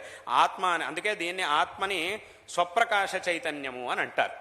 అది స్వయం ప్రకాశ చైతన్య స్వరూపం ఆత్మ. కాబట్టి దాన్ని చూపించడానికి ఇంకో వస్తువు అక్కర్లే. మిగతా వస్తువుని చూపించడానికి రకరకాల వస్తువులు కావాలి. మన ఆత్మని మనకి చూపించడానికి ఇంకో వస్తువు అవసరం లే. మనకి ఇప్పుడు ఈ వస్తువు ఇక్కడ ఉందా లేదా అని అనగానే ఒకసారి చూసి చెప్తానంటాం, చూస్తాం, చూసి ఉంది అంటాం. ఆత్మ అనేది ఉందా లేదా అంటే ఉందా లేదా తెలియదు, అథవా లేదు అని ఎవరు కూడా అనరు. ఎందుకంటే దానికి ఇంకో ప్రమాణ ఆవశ్యకత అనేది లేదు. కాబట్టి అక్కడికి ఏమైందనంటే నీ బుద్ధిని కూడా నీకు చూపించేటటువంటి ఆత్మ చైతన్యం ఏదో ఉంది చూసావా, అదే నువ్వు. కాబట్టి మిగతావన్నీ కూడా నువ్వు కాదు అని చెప్పేశారు. కాబట్టి ఇదే వాస్తవంగా నీ యొక్క స్వరూపం. కాబట్టి మిగతా వాటన్నిటినీ నువ్వు వదిలేసే, అవి నువ్వు కాదు అని శంకరులు వాడికి ఉపదేశించారు. అప్పుడు వెంటనే నాకు చక్కగా అర్థమైంది అని చెప్పాడు. ఇదంతా ఒకే శ్లోకంలో వచ్చేసింది. కింజ్యోతిస్తవ భానుమాన హనిమే రాత్రౌ ప్రదీపాదికం స్యాదేవం రవిదీప దర్శన విధో కింజ్యోతిరాఖ్యాహిమే చక్షుస్తస్య నిమీలనాది సమయే కిం ధియో దర్శనే కిం తత్రాహం అతో భవాన్ పరమకం జ్యోతి తదస్మి ప్రభో అన్నాడు శిష్యుడు. కాబట్టి ఈ విధంగా ఒక్క శ్లోకంలోనే ఈ విధమైనటువంటి ప్రశ్నలతో శిష్యుడి చేత చెప్పించారు, శంకరులు చెప్పలేదు. వాడిని రకరకాలుగా వరుసగా ప్రశ్నలు అడుగుతూ వెళ్ళారు. చివరికి సమాధానం వాడి నోటి నుంచే వచ్చింది. నీ నోటి నుంచి ఏదైతే వచ్చిందో అదేనయ్యా, నువ్వు ఇక్కడ చెప్పాల్సి ఇంకా ఎక్కువ దీన్ని వివరించాల్సిన అవసరం లేదు, కాబట్టి నువ్వే చెప్పావు, నీ నోటితో నువ్వే చెప్పావు, కాబట్టి ఇదే విషయము అని శంకరాచార్యులు వారు చెప్పారు. కాబట్టి ఈ విధంగా ఆ తత్వజ్ఞానాన్ని ఆ ఒక్క శ్లోకంలోనూ మనకి చెప్పారు. ఇలా పెద్ద పెద్ద భాష్యాలు రచన చేసి వాటిల్లో కూడా ఎన్నో విషయాల్ని శంకరులు మనకి తెలియజేశారు. కాబట్టి ఈ విధంగా ఈ ధర్మాన్ని మనం వెళ్ళవలసినటువంటి మార్గాన్ని వీటన్నిటినీ కూడా శంకర భగవత్పాదాచార్యుల వారు విశేషంగా మనకి ఉపదేశించారు. ఈ ధర్మం యొక్క గొప్పతనాన్ని మనకి తెలియజేశారు. కాబట్టి అందరూ కూడా ఈ ధర్మాన్ని, ఈ సనాతన హిందూ ధర్మం, ఈ వైదిక ధర్మం అనేది ఏదైతే ఉందో దీని అందరూ కూడా చక్కగా శ్రద్ధగా ఆచరించాలి. ఇది ఈ ప్రపంచానికి ఆధారం, అందుకే దీన్ని ధర్మం అని అన్నారు. ఇది ఆధారం కాబట్టే దీన్ని ధర్మము అని అన్నారు. అంటే ఇక్కడ కొంతమంది ప్రశ్న అడుగుతారు, అదేమిటండి ధర్మం అంటే ఆధారం ఎలా అవుతుంది? ఇప్పుడు లోకంలో ఆధారం అనేది ఏంటంటాం? కింద ఒక వస్తువు ఉంది, దాని మీద ఇంకో వస్తువు ఉన్నప్పుడు ఆ కింద ఉండే వస్తువు పైన ఉండే వస్తువుకి ఆధారం అని అంటాం. ఈ ప్రపంచానికి ధర్మం ఆధారం అంటే ఎలా కుదురుతుందంటే, ధర్మం అని ఒకటి ఉంది, దాని మీద ఈ ప్రపంచం అనేది ఉంది, దీన్ని అది మోస్తోంది, కాబట్టి దేనికి ఇది ఆధారం అని అలా అనడం కుదురుతుందా? అలా కుదరదు కదా. కాబట్టి ప్రపంచానికి ధర్మం ఆధారం అంటే ఎలాగా అని కొంతమంది అడుగుతారు. కానీ ఇక్కడే మనం తెలుసుకోవాల్సినటువంటి విషయం ఏంటంటే, ఒక భాషలో ఒక పదాన్ని రకరకాల అర్థాల్లో ఉపయోగిస్తారు, ఒకే అర్థంలో ఉపయోగించరు, చాలా అర్థాల్లో ఉపయోగిస్తారు. అందులో ఈ ఆధారం అనేటటువంటి పదాన్ని ఇప్పుడు చెప్పిన అర్థంలో ఉపయోగిస్తారు, వాస్తవమే. కానీ ఈ అర్థంలో మాత్రమే ఉపయోగించారు. ఇంకా కొన్ని అర్థాలు ఉన్నాయి దీనికి, వాటిలోనూ మనం ప్రయోగిస్తూ ఉంటాం. ఏమిటి? ఇప్పుడు ఉదాహరణకి చిన్నపిల్లలు ఉన్నారు, చిన్నపిల్లలకి తల్లిదండ్రులు ఆధారం. ఇదే తల్లిదండ్రులు వృద్ధులయ్యారు, చిన్నపిల్లలు పెద్దవాళ్ళు అయ్యారు. అప్పుడు ఆ తల్లిదండ్రులకి ఈ పిల్లలే ఆధారం. ఏమిటి ఇక్కడ ఆధారం అంటే, వాళ్ళ మీద ఎక్కించుకొని తిరుగుతారు అని అర్థం, అలా అని కాదు. వాళ్ళని వీళ్ళ భుజాల మీద ఎక్కించుకొని తిరుగుతూ ఉంటారు అని దీని యొక్క అర్థం కాదు. అథవా ఏదో ఉద్యోగం చేస్తున్నాడు, ఈ ఉద్యోగమే నాకు జీవనాధారం అంటున్నాడు, ఈ వ్యాపారమే నాకు జీవనాధారం అంటున్నాడు. అదేమిటి జీవనాధారం అంటే ఎలాగా అనంటే, ఇక్కడంతా కూడా ఏమిటి అర్థం? ఇక్కడంతా ఈ ఆధారం అనే పదాన్ని మనం ఉపయోగిస్తున్నాం. ఏ అర్థంలో ఉపయోగిస్తున్నాం, ఎలా మనం ఉపయోగిస్తున్నాం అనంటే, ఈ ఆధారం అనే దానికి కిందుండేటటువంటి వస్తువు ఆధారం పైనుండే వస్తువుకి అనేది అది ఒక అర్థం మాత్రమే. కానీ ఆ అర్థం మాత్రమే కాదు, ఇంకో అర్థం కూడా ఉంది. ఏమిటి అనంటే, ఇక్కడ చిన్నపిల్లలకి తల్లిదండ్రుల ఆధారం అనేటటువంటి మాటకు అర్థం ఏమిటి? ఆ చిన్నపిల్లల యొక్క ఏం కావలసి ఉందో దాన్ని అందించేటటువంటి వాళ్ళు తల్లిదండ్రులు. వాళ్ళకి ఏది కావలసి ఉందో, దేని ద్వారా వాళ్ళకి మంచి కలుగుతుందో, వాళ్ళని మంచి చెడులను చూసుకునేటటువంటి వాళ్ళు తల్లిదండ్రులు. కాబట్టి వాళ్ళని వీళ్ళకి ఆధారం అని అంటున్నారు. అదేవిధంగా ఈ తల్లిదండ్రులు వృద్ధులైపోయిన తర్వాత ఈ పిల్లలే తల్లిదండ్రులకు ఆధారం అంటున్నాం. ఎందుకు? వాళ్ళు వృద్ధులైపోయిన తర్వాత చాలా ఇబ్బంది పడతారంటే, వాళ్ళ పనే వాళ్ళు చేసుకోవడం శక్తి వాళ్ళకు ఉండదు. కాబట్టి వాళ్ళకి ఏ విధమైనటువంటి ఇబ్బంది కలగకుండా వాళ్ళకి కావాల్సినటువంటి వ్యవస్థలు, ఏర్పాట్లు అన్నీ చేస్తూ వాళ్ళు చక్కగా హాయిగా సుఖంగా ఉండడానికి కావాల్సిన ఏర్పాట్లు చేసేది పిల్లలు, చేయవలసింది పిల్లలు. కాబట్టి వీళ్ళని వాళ్ళకి ఆధారం అని అంటున్నారు.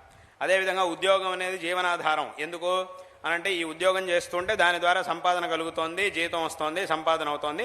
ఆ సంపాదన వల్ల కుటుంబం అంతా నడుస్తున్నది. మనకి ఏ అవసరాలు అయితే ఉన్నాయో అవన్నీ కూడా దీని ద్వారా తీరుతూ ఉన్నాయి. కాబట్టి దాన్ని అంటే మనకు కావాల్సినటువంటి ధనాన్ని ఈ ఉద్యోగం అనేది, ఉద్యోగం వ్యాపారం ఏదో ఒకటి అది మనకి ఇస్తోంది. కాబట్టి అక్కడికి ఏమైందంటే, మనకి ఏది కావాల్సి ఉందో దాన్ని ఈ ఉద్యోగం, దీని నుంచి వచ్చేటటువంటి జీతం అనేది మనకి ఇస్తోంది. కాబట్టి అక్కడికి ఏమైందనంటే, ఒకదాన్ని ధరించినటువంటి వస్తువుని ఆధారం, వస్తువుని మాత్రమే ఆధారం అనరు. ఇక్కడ ఇంకో అర్థంలో కూడా ఈ పదాన్ని మనం ప్రయోగించే పద్ధతి ఉంది. ఏమిటి అనంటే, మనకి కావలసినటువంటి దాన్ని మనకిచ్చే వ్యక్తినైనా వస్తువునైనా కూడా మనం ఆధారం అని అంటాం. అక్కడ కూడా ఈ మాటని వాడే పద్ధతి ఉంది.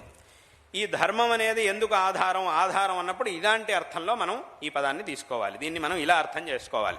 ధర్మం అనేది ప్రపంచానికి ఆధారం అని అంటే ఏమిటి? ఈ ప్రపంచంలో ఇందాక చెప్పినట్టుగా అందరూ కూడా కోరుకునేటటువంటి ఆ సుఖం అనేది ఏదైతే ఉందో దాన్ని మనకి లభించేలా చేసేటటువంటిది ధర్మం. అందరూ కూడా దేన్నైతే కోరుకుంటున్నారో, ఇప్పుడు వాళ్ళకి కావాల్సినటువంటి దాన్ని వాళ్ళకి ఇచ్చేటటువంటి వ్యక్తులైనా వస్తువులైనా వాళ్ళకి మాత్రమే ఆధారం. కానీ సమస్త ప్రపంచంలో అందరూ కూడా కోరుకునేటటువంటిది ఏదైతే ఉందో దాన్ని అందరికీ ఇచ్చేటటువంటిది ఏదైతే ఉందో అది సమస్త ప్రపంచానికి ఆధారం. కాబట్టే ధర్మాన్ని ప్రపంచానికి ఆధారము అని అన్నారు. కాబట్టి అందరూ కూడా ఏ సుఖాన్ని అయితే కోరుకుంటారో దానికి ఈ ధర్మం అనేదే ఆధారము. కాబట్టి దీన్ని అందరూ కూడా చక్కగా తెలుసుకోవాలి. దీన్ని మనం ఇలా అర్థం చేసుకోవాలి. ఈ అభిప్రాయంలో ఈ ధర్మం అనేది ప్రపంచానికి ఆధారము అని శాస్త్రంలో చెప్పారు. కాబట్టి అంటే కొంతమందికి అనిపిస్తూ ఉంటుంది, అదేమిటండి ఈ ధర్మం అనేది ఎలా మనకు కావాల్సింది ధర్మం ఇస్తోంది అని ఎలా అంటారు?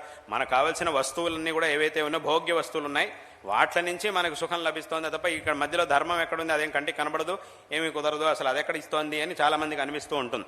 కానీ ఇక్కడ మనం తెలుసుకోవాల్సినటువంటి విషయం ఏంటంటే, ఏదైనా ఒక భోగ్య వస్తువు నుంచి మనకి సుఖం అనేది లభించాలి అనంటే ధర్మం యొక్క అనుమతి ఉండాల్సిందే. ధర్మం అనుమతించందే ఆ భోగ్య వస్తువు అనేది మనకి సుఖాన్ని ఇవ్వదు.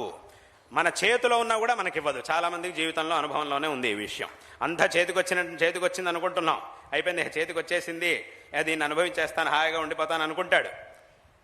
కానీ ఏమవుతుంది, చేతికొచ్చింది మాత్రం చేతికొచ్చిందాన్ని అనుభవించలేకపోతున్నాడు. చాలా కష్టపడ్డాడు, అందులో అది వాస్తవమే, నిజంగానే కష్టపడ్డాడు, అన్నీ చేశాడు, ఏం చేయాలో అంతా చేశాడు, అంతా చేతికొచ్చింది అనుకున్నాడు, అయిపోయింది. కానీ దాన్ని అనుభవించడానికి మాత్రం కుదరట్లేదు. ఆ చేతికొచ్చింది చేతిలోంచే పడిపోతోంది. కాబట్టి ఎందుకు అలా అవుతోంది అనంటే ఆ ధర్మం యొక్క అనుమతి లేదు వీడికి. వస్తువు చేతిలో ఉంది కానీ ధర్మం యొక్క అనుమతి లేదు. కాబట్టి ధర్మం యొక్క అనుమతి అనేది ఉంటేనే మనం సుఖాన్ని పొందగలుగుతాము, ఎప్పుడైనా కూడా సుఖాన్ని అనుభవించగలుగుతాము. కాబట్టి అక్కడికి ఏమైందంటే అది మన కంటికి కనబడదు, కంటికి కనిపించకుండా నడిపిస్తుంది ధర్మం అనేటటువంటిది.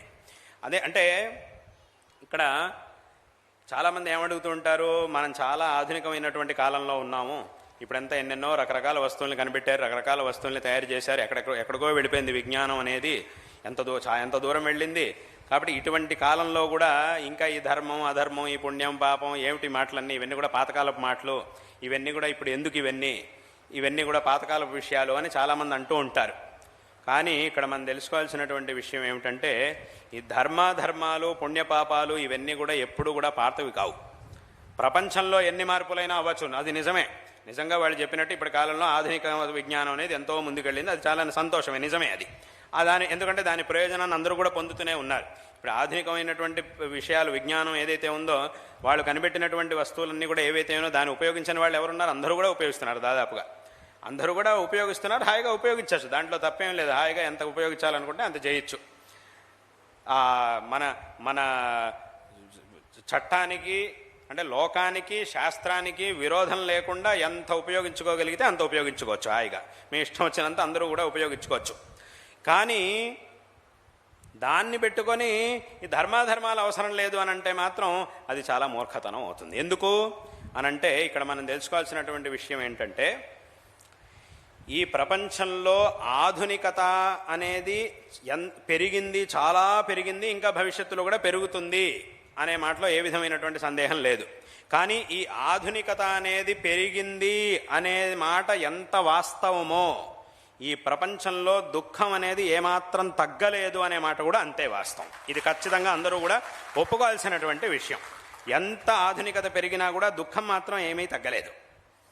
అదేవిధంగా ఈ ఆధునికత ఏది లేనటువంటి కాలంలోనూ చాలా సుఖంగా ఉన్నటువంటి వాళ్ళు ఉండేవారు, అందులోనూ ఏమాత్రం సందేహం లేదు. అసలు ఈ ఆధునికత వచ్చింది ఇప్పుడు కాబట్టి, ఇదేమీ లేనటువంటి కాలంలోనూ చాలా హాయిగా చాలా సుఖంగా ఉన్నటువంటి వాళ్ళు ఎంతోమంది ఉండేవారు. ఇందులో కూడా ఏ విధమైనటువంటి సందేహము లేదు.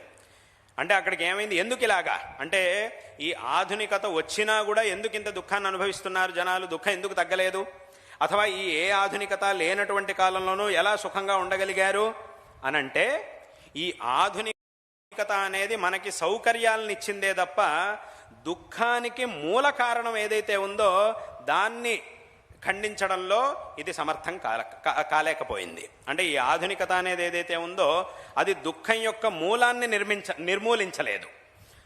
కాబట్టి ఇది ఎంత పెరిగినా కూడా దుఃఖం యొక్క మూలం అనేది అలాగే ఉంది అని అంటే గనక ఎంత ఆధునికతలో ఉన్నా కూడా మనం దుఃఖాన్ని అనుభవించక తప్పదు. దానికి ఎంతోమంది జీవితాలు ఉదాహరణగా మన కంటి ముందే ఉండనే ఉన్నాయి. ప్రపంచంలో అందరూ చూస్తూనే ఉన్నారు, వింటూనే ఉన్నారు, చూస్తూనే ఉన్నారు. అదేవిధంగా ఏ విధమైనటువంటి ఆధునికతలు లేనటువంటి కాలంలో కూడా ఎలా సుఖంగా ఉండగలిగారు అనంటే, వారి దగ్గర ఈ ఆధునిక సౌకర్యాలు లేకపోయినా కూడా సుఖానికి మూలం ఏదైతే ఉందో అది వాళ్ళ దగ్గర ఉండింది. కాబట్టి వాళ్ళంతా కూడా సుఖంగా ఉండగలిగారు. కాబట్టి అక్కడికి ఏమైంది అనంటే, ఈ ఆధునికత అనేది మనిషికి సౌకర్యాలను అందిస్తోంది వాస్తవమే. కానీ ఈ ఆధునికత అనేది కూడా మనిషికి సౌకర్యాలను అందించాలంటే అక్కడ కూడా మళ్ళీ ధర్మం యొక్క అనుమతి అనేది అవసరం. అది లేనిదే దీన్ని ఎవరు కూడా అనుభవించలేరు. కాబట్టి అక్కడికి ఏమైంది, మరి ఈ సుఖానికి మూలం ఏమిటి, మరి దుఃఖానికి మూలం ఏమిటి అని అంటే అవే ధర్మాలు. దాన్నే శాస్త్రంలో ధర్మాధర్మాలు అని చెప్పారు. సుఖానికి మూలం ధర్మం, దుఃఖానికి మూలం అధర్మం. కాబట్టి ఎప్పటి వరకైతే ఈ సుఖానికి మూలమైనటువంటి ధర్మం అంటే ఆ పుణ్యం అనేది మన దగ్గర ఉంటుందో అప్పుడు మనం ఎక్కడున్నా కూడా, ఈ ఆధునిక కాలమైనా ప్రాచీన కాలమైనా ఎప్పుడైనా కూడా మనం హాయిగా సుఖంగా ఉండగలుగుతాము. అదే ఈ దుఃఖానికి మూలమైనటువంటి అధర్మం అంటే పాపం, అది ఎప్పటి వరకైతే మనతో పాటు మన దగ్గర ఉంటుందో, అది ఉన్నంత వరకు ఎంత ఆధునికతలో ఉన్నా కూడా మనం దుఃఖాన్ని అనుభవించక తప్పదు. కాబట్టి దీన్ని అందరూ కూడా చక్కగా తెలుసుకోవాలి. కాబట్టి ఈ ప్రపంచంలో వచ్చేటటువంటి మార్పుల వల్ల ధర్మాధర్మాలు మారిపోవు, అవి ఎప్పుడు కూడా ఒకే రకంగా ఉంటాయి. ధర్మానికి ఫలం సుఖం, అధర్మానికి ఫలం దుఃఖం అనేటటువంటిది మాత్రం ఎప్పటికీ కూడా మారదు. ప్రపంచంలో రకరకాల మార్పులు రావచ్చు. ఇందాక చెప్పినట్టుగా శాస్త్రానికి లోకానికి విరోధం లేకుండా వచ్చినటువంటి మార్పులందరినీ కూడా అందరూ హాయిగా ఉపయోగించుకోవచ్చు, వాళ్ళ జీవితాల్లో వాటిని ఉపయోగించుకోవచ్చు, అందులో ఏమాత్రం సందేహం లేదు. కానీ ఈ విషయాన్ని మాత్రం ఎప్పటికీ కూడా వదిలిపెట్టడానికి వీల్లేదు. దీన్ని అందరూ కూడా చక్కగా తెలుసుకోవాలి. కాబట్టి అక్కడికి ఏమైంది అంటే ఈ ధర్మం అనేది ఏదైతే ఉందో అది మన కంటికి కనిపించకుండా మనల్ని నడిపిస్తూ ఉన్నది, అది మనల్ని నిజంగా నడిపిస్తున్నది. కాబట్టి దాని యొక్క అనుమతి ఉంటేనే ఈ సుఖం అనేది మనదవుతుంది. కాబట్టి దీన్ని అందరూ కూడా చక్కగా తెలుసుకోవాలి. అంటే ఒక ఉదాహరణ చెప్పాలంటే, ఇప్పుడు ఏదో ఒక షాప్కి వెళ్ళారు, రకరకాల వస్తువులను అక్కడ పెట్టారు. ఆ షాపులోకి వెళ్ళి అక్కడ ఉండేటటువంటి వస్తువుని కొనడానికి కానీ ఒకడు వెళ్ళాడు. అక్కడ ఉండేటటువంటి వస్తువుని చేతిలోకి తీసుకున్నంత మాత్రాన అది వీడిదైపోదు. ఊరికే తీసుకున్నాడంతే, చేతిలో పెట్టుకున్నాడంతే. అక్కడ ఉండేదాన్ని చేతిలోకి తీసేసుకుని ఇది నాది అన్నంటే కుదరదు. చేతిలోకి తీసుకున్నంత మాత్రాన అది నీదైపోదు. ఏం చేయాలి, అది నీది అని అనిపించుకోవాలంటే ఏం చేయాలి, నువ్వు కష్టపడి సంపాదించినటువంటి డబ్బుల్లోంచి దానికి ఎంత ఇవ్వాలో ఆ వస్తువు యొక్క గుణాన్ని తత్వాన్ని బట్టి దానికి ఎంత ఖర్చు చేయాల్సి ఉందో అంత చేస్తే అప్పుడు అది నీది అని అవుతుంది. అంతవరకు అది ఆ ఖర్చు అంటే దీన్నే కొనడం అని అంటాం. దీన్నే లౌకిక భాషలో కొనడము అనేది అంటే ఇదే. కొన్న తర్వాతే అది మనదవుతుంది. కొనడం కంటే ముందు అది మనది కాదు. కొనడం కంటే ముందు కొన్న తర్వాత వస్తువు ఒకటే, కానీ అది మనదవ్వాలి అనంటే కొనాలి అనంటే ఈ పని జరగాలి. అప్పుడే దానికి కావలసినటువంటి ధనాన్ని మనం వేయించినప్పుడు మాత్రం అది మనది అని అవుతుంది. అప్పటి వరకు మాత్రం అది మనది కాదు. అది ఎంతైనా మనం ఎంతసేపు చేతిలో పట్టుకున్నా కూడా అది మనదవదు. మళ్ళీ ఇచ్చేయాల్సిందే, అక్కడ పెట్టాల్సిందే. దాన్ని అనుభవించడం అనేది కుదరదు. కాబట్టి అది లోకంలో ఉండేటటువంటిది. అదేవిధంగా ఇక్కడ కూడా అలాగే, శాస్త్రంలోనూ అలాగే. ఏదైనా ఒక సుఖం ఇది నాది అని మనం అనిపించుకోవాలి అని అంటే ఎలాగైతే లోకంలో మనం ఖర్చు పెట్టాల్సి వస్తుందో అదేవిధంగా ఇక్కడ కూడా మనం ఖర్చు పెట్టాలి. దేన్ని ఖర్చు పెట్టాలి, పుణ్యాన్ని. మనం సంపాదించినటువంటి పుణ్యంలోంచి ఒక భాగం దానికి ఎంత ఇవ్వాలో అంత ఇస్తే అప్పుడు అది మనది అని అవుతుంది. అప్పటి వరకు అది మన ముందున్నా కూడా మన చేతిలో ఉన్నా కూడా అదే. ఇప్పుడు షాప్కి వెళ్ళిన వాడు జేబులో డబ్బులు లేవు అని అంటే ఏ వస్తువుని ఇది నాది అని వాడు అనిపించుకోలేడు. అదేవిధంగా ఈ లోకంలో వీడి దగ్గర పుణ్యం అనేది లేదు అని అంటే అప్పుడు ఆ సుఖాన్ని వీడు ఎప్పుడు కూడా పొందలేడు. అక్కడ ఆ వస్తువు ఎలాగో ఇక్కడ సుఖం అనేది అలాగా, అక్కడ కొనడం అనేది ఎలాగో ఇక్కడ వీడు పుణ్య సంపాదన అనేది అలాగా. అంటే ఆ పుణ్యాన్ని దానికోసం అర్పించడం అనేది అలాగా. అక్కడ ధన సంపాదన, లోకంలో ఏదో ఉద్యోగం చేయడమో ఏదో పని చేసి ధనాన్ని ఎలాగైతే అక్కడ ధనం ఎలాగో ఇక్కడ పుణ్యం అలాగా. శాస్త్రంలో అక్కడ పని చేసి ధనాన్ని ఎలాగైతే సంపాదిస్తామో ఇక్కడ ధర్మాచరణ చేసి పుణ్యాన్ని సంపాదిస్తాం. అది దానికి కూడా ఒక అకౌంట్ అని ఉంటుంది. దాంట్లో వీడు చేసినటువంటి మంచి పనులు అవన్నీ కూడా దాంట్లో ఉంటాయి. మంచి పనులు ఉంటాయి, చెడ్డ పనులు ఉంటాయి, రెండూ ఉంటాయి. ఆ మంచి పనులు అనేవి దాంట్లో ఉంటాయి. దానికి తగినటువంటి ఫలాన్ని ఈశ్వరుడు వీడు ఎంత పుణ్యం చేశాడు అనేటటువంటి దాన్ని చూసి ఈశ్వరుడు ఒకదాని తర్వాత ఒకటి మనకి ఆ ఫలాన్ని ఇస్తూ ఉంటాడు. అది గనక లేదు, ఇక్కడ డబ్బులు ఖాళీ అయిపోయినాయి, చేతిలో డబ్బులు లేవు అంటే ఇది మనది అని అనిపించుకోవడం కుదరదు. తేడా ఏమిటి అనంటే ఇక్కడ డబ్బులు మన కంటికి కనబడుతున్నాయి, అక్కడ ఆ పుణ్యం అనేది మన కంటికి కనబడదు. అంతే. ఇది కనబడదు, ఇది కనబడుతోంది. కానీ నడిపించేవి ఇవే.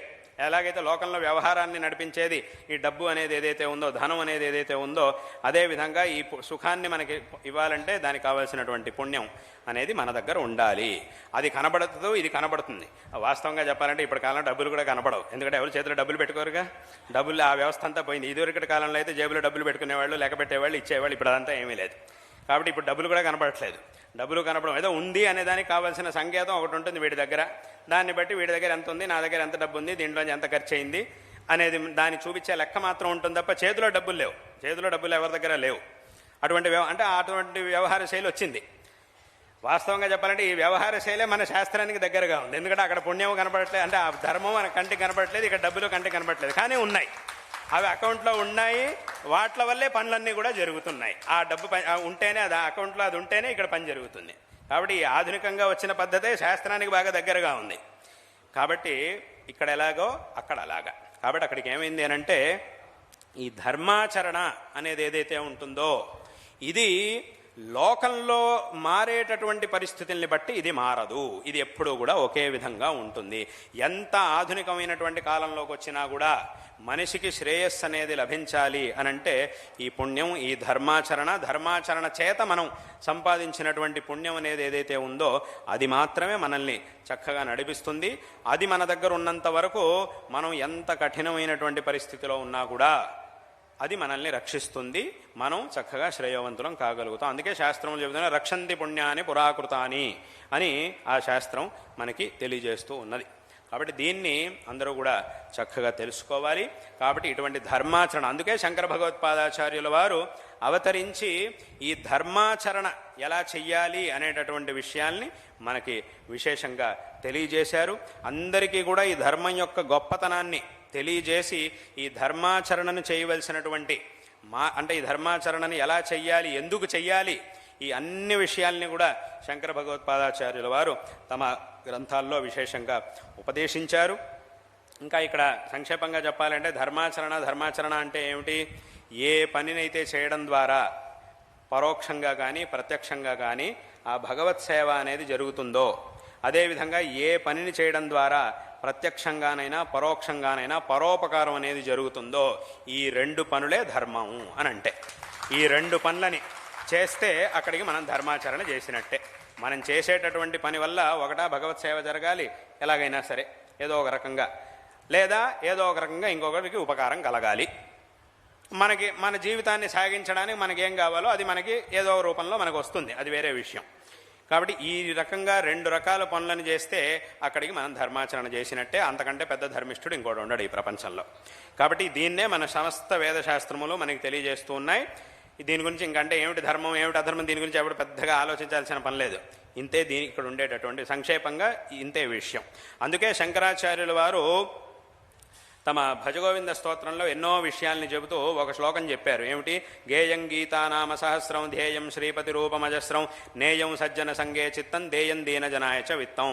ఇది సంపూర్ణమైనటువంటి వైదిక వాంగ్మయం యొక్క సారాంశాన్ని చెప్పేటటువంటి శ్లోకం ఇది. ఏమిటి?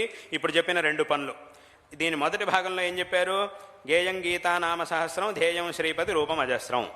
మొట్టమొదట ఆ భగవద్గీత భగవన్నామాలు వీటన్నిటినీ పఠిస్తూ భగవద్గీతని చక్కగా పఠించి భగవంతుడి యొక్క మహిమని మొట్టమొదటి తెలుసుకోవడం. ఎందుకంటే సకలోపనిషత్తులకి సారం కాబట్టి ఆ భగవంతుడి యొక్క మహిమని భగవద్గీత ద్వారా తెలుసుకో, దాన్ని పఠించు, తర్వాత ఆ నామాల్ని పఠించు. గేయం గీత నామ సహస్రం, అలాగే ధ్యేయం శ్రీపతి రూపమజస్రం. ఆ మొట్టమొదట భగవంతుడి యొక్క మహిమని చక్కగా తెలుసుకొని ఆ తర్వాత విశేషంగా ధ్యేయం శ్రీపతి రూపమజస్రం అంటే అక్కడ ధ్యానం అని అన్నారు. ధ్యానం చేసుకునేవాళ్ళు ధ్యానం, భగవదారాధనకి ఎన్నో మార్గాలను, ధ్యానం అని ఒకటి చెప్పారు. అదొక్కటనే కాదు, దాన్ని చేయగలిగేటటువంటి వాళ్ళు దాన్ని, ఇంకా ఎవరు ఏం చేయగలుగుతారో దాన్ని వాళ్ళు ఆచరణ చెయ్యండి అని చెప్పారు. అంటే ఆ భగవదారాధనను ఏదో ఒక రకంగా భగవదారాధన చెయ్యండి, వారికి సాధ్యమైనటువంటి మార్గంలో భగవదారాధన చెయ్యండి అని చెప్పారు.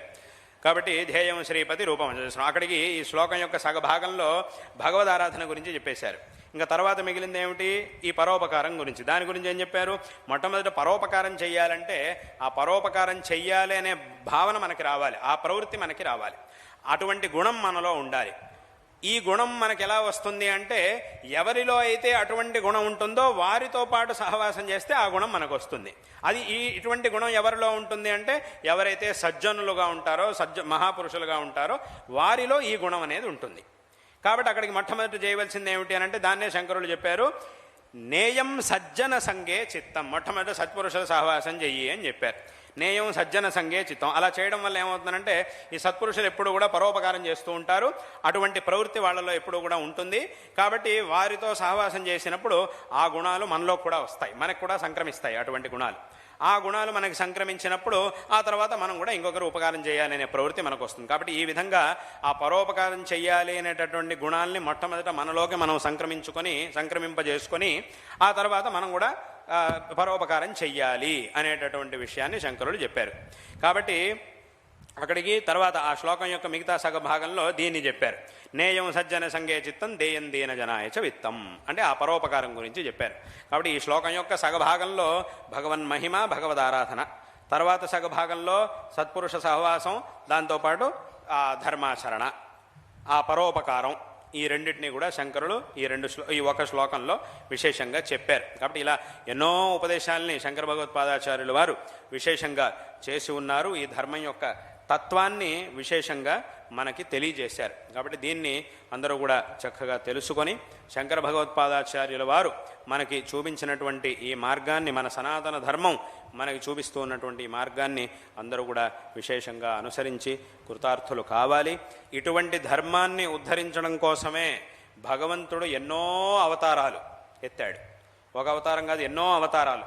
ఇక్కడ అవతారం చేసే భగవంతుడు ఒక్కడే, అవతారం యొక్క ఉద్దేశ్యం ఒకటే, కానీ అవతారాలు మాత్రం రకరకాలుగా ఉన్నాయి. ఎందుకలాగా అనంటే ఒక్కొక్క సందర్భంలో అటువంటి పరిస్థితి వచ్చింది.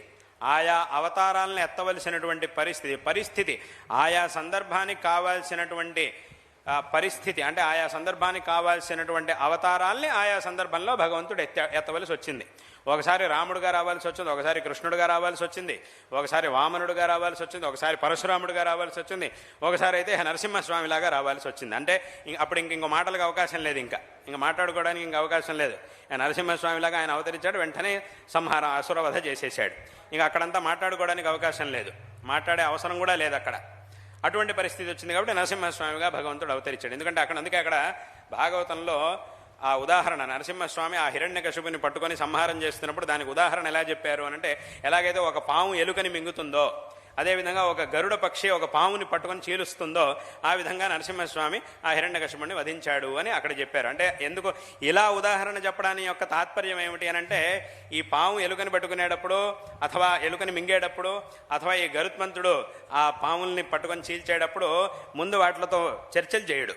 ఎందుకంటే అక్కడ చర్చలకు అవకాశం లేదు. ఇప్పుడు చేయొచ్చా లేదా, నీకు ఇంకేమైనా పనులు ఉన్నాయా, ఇప్పుడు చేద్దామా, తర్వాత పెట్టుకుందామా కార్యక్రమం, ఈ మాటలకి ఇక్కడ అవకాశమే ఉండదు. నేరుగా అది కనిపించగానే వెళ్ళిపోతుంది, పట్టేసుకుంటుంది, మింగేస్తుంది అంతే. ఎందుకంటే ఇది మాట్లాడే సందర్భం కాదు. అందుకే ఆ ఉదాహరణ చెప్పారు. ఎక్కడైతే మాటలకు అవకాశమే లేదో నేరుగా వధించడమే పను, అటువంటి ఉదాహరణనే అక్కడ పురాణంలో చెప్పారు. కాబట్టి ఇక్కడ చర్చలకి దేనికి కూడా అవకాశం లేదు. కాబట్టి ఎందుకు అంటే అలా ఆ పరిస్థితి అలా ఉండింది కాబట్టి భగవంతుడు అలా అవతరించవలసి వచ్చింది. కాబట్టి ఈ విధంగా ఇన్ని అవతారాలు భగవంతుడు చేసింది ఎందుకు అనంటే, మనకి తెలియజేయడం కోసం, మనకి సందేశాన్ని ఇవ్వడం కోసం. ఏమిటి, ఎప్పుడు ఏ విధమైనటువంటి ఆపత్కరమైన పరిస్థితి ఎలా వచ్చినా కూడా దానికి అలాగే ఎదిరించి కాపాడుకోవాల్సినటువంటి బాధ్యత అందరిది అనేటటువంటి విషయాన్ని అందరికీ కూడా తెలియజేయడం కోసమే భగవంతుడు ఇన్ని రకాల అవతారాలను ఎత్తాడు. ఎందుకంటే ధర్మానికి రకరకాలుగా కష్టాలు వస్తాయి, ధర్మానికి ఎన్నో విధాలుగా కష్టాలు వస్తాయి. ఎప్పుడు ఎలా వచ్చినా కూడా దానికి కావాల్సినటువంటి ఉపాయంతో దాన్ని ఎదిరించి సరి చేసుకోవాల్సినటువంటి బాధ్యత అందరిది. దీన్నే భగవంతుడు చేసి చూపించాడు. ఈ అవతారాల ద్వారా భగవంతుడు చేసి చూపించాడు ఇదే విషయాన్ని. కాబట్టి దాన్నే మనం కూడా చక్కగా తెలుసుకొని ఈ ధర్మాన్ని కాపాడుకోవాలి, ధర్మాన్ని చక్కగా ఆచరించాలి అనేటటువంటి విషయాన్ని ఈ సందర్భంలో అందరికీ కూడా తెలియజేస్తూ ఉన్నాం. ఇటువంటి ధర్మాన్నే శంకర భగవత్పాదాచార్యుల వారు ఉద్ధరించి మనకి తెలియజేశారు. శంకరాచార్యుల వారు అందరిలోనూ ఒక ఐకమత్యాన్ని తీసుకొచ్చారు. ఇక్కడ మనం తెలుసుకోవాల్సినటువంటిది ఏమిటి అనంటే, మొట్టమొదట ఆస్తిక్యానికి నాస్తిక్యానికి మధ్యలో గొడవలు జరుగుతూ ఉండేవి. శంకరాచార్యుల వారి అవతార కాలంలో ఇలా ఉండేది. ఆస్తిక్యానికి నాస్తిక్యానికి మధ్యలో సంఘర్షణ, అంటే ఘర్షణలు జరుగుతూ ఉండేవి. అప్పుడు శంకరులు అవతరించి ఆ నాస్తిక్యాన్ని నిర్మూలించి ఆస్తిక్యాన్ని స్థాపించారు. ఆ తర్వాత వెంటనే ఏమైంది, ఆస్తిక్యం లోపలే గొడవలు మొదలైనాయి.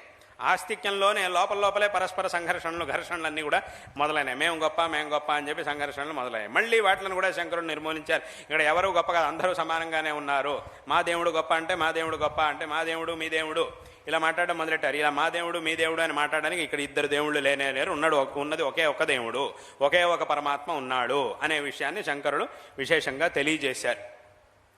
ఎందుకంటే ఈ విషయాన్ని శంకరులు మాత్రమే తెలియజేయడం కాదు, మన పురాణాలే మనకి విశేషంగా తెలియజేస్తూ ఉన్నాయి. అందుకే మనకి నారద పురాణంలోనే ఆరంభంలో ఒక విషయం వస్తుంది. ఏమిటి అనంటే, హరిశంకరయోర్మధ్యే బ్రహ్మణశ్చాపి యో నరః భేదం కరోతి సోభ్యేతి నరకం భృషదారుణం అని చెప్పారు.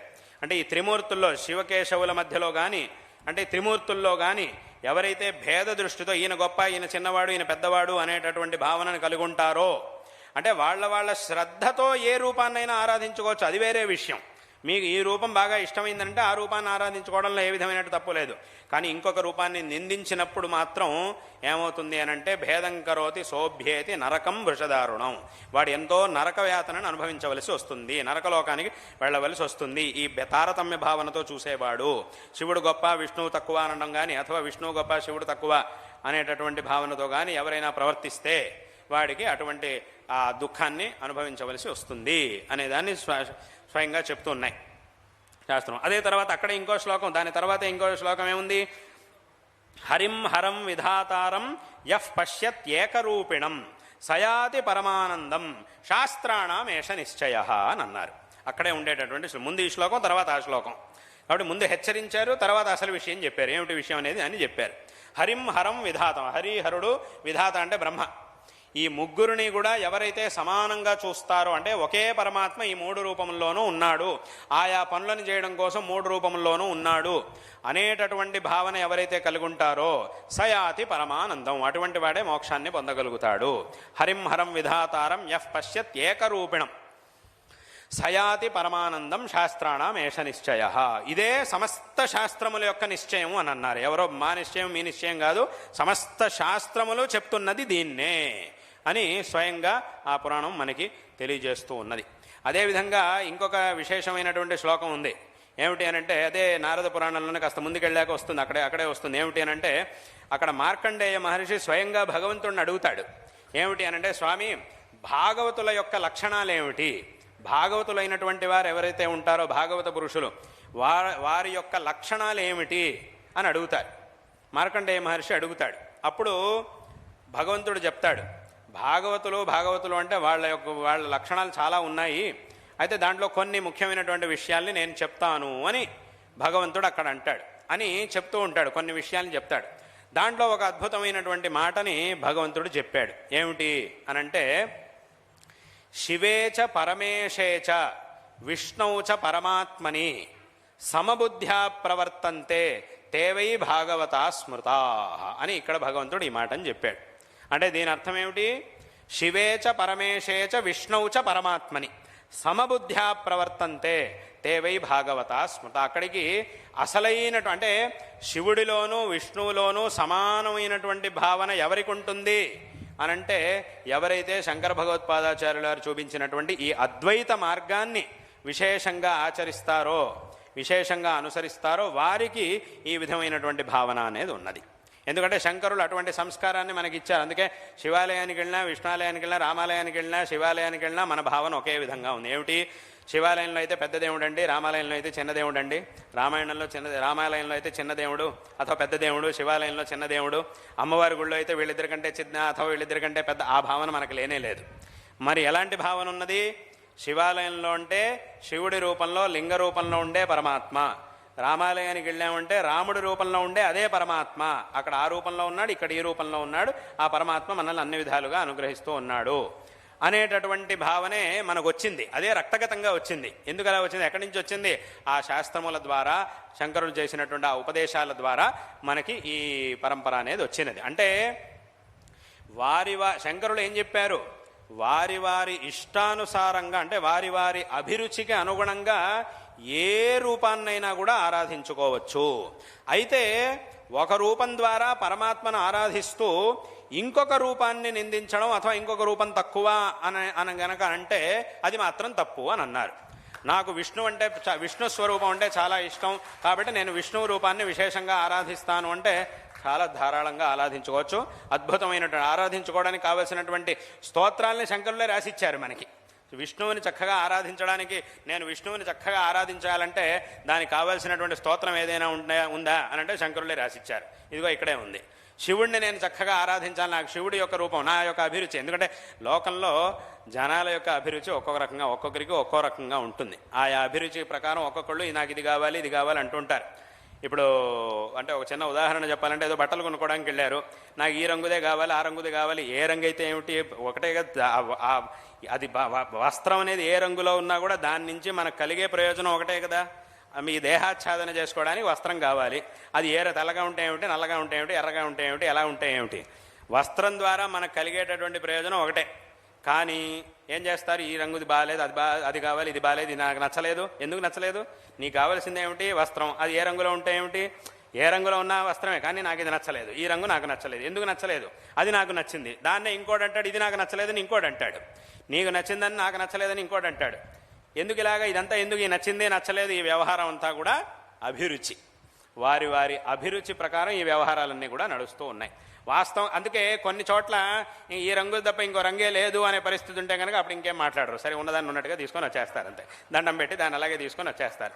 ఉన్నది ఇది ఒకటే రంగండి, అథవా ఏదో యూనిఫామ్ ఉంటుంది కదా, దానికి ఒకే రంగు, ఇంకా అదే రంగు, ఇక్కడ ఈ రంగుతోనే ఉండాలి, ఏదో కాకి రంగు అథవా ఇంకేదో రంగు, ఈ ఫలానా రంగులోనే ఉండాలి, ఇంకా వేరే ఇష్టం వచ్చిన రంగులు కుదరవు అంటే మాత్రం అప్పుడు ఇంకా మాట్లాడరు. మళ్ళీ అవకాశం ఉందంటే మాత్రం అది కావాలి, ఇది కావాలి, ఇది నాకు నచ్చలేదు, అది నాకు నచ్చింది అంటారు.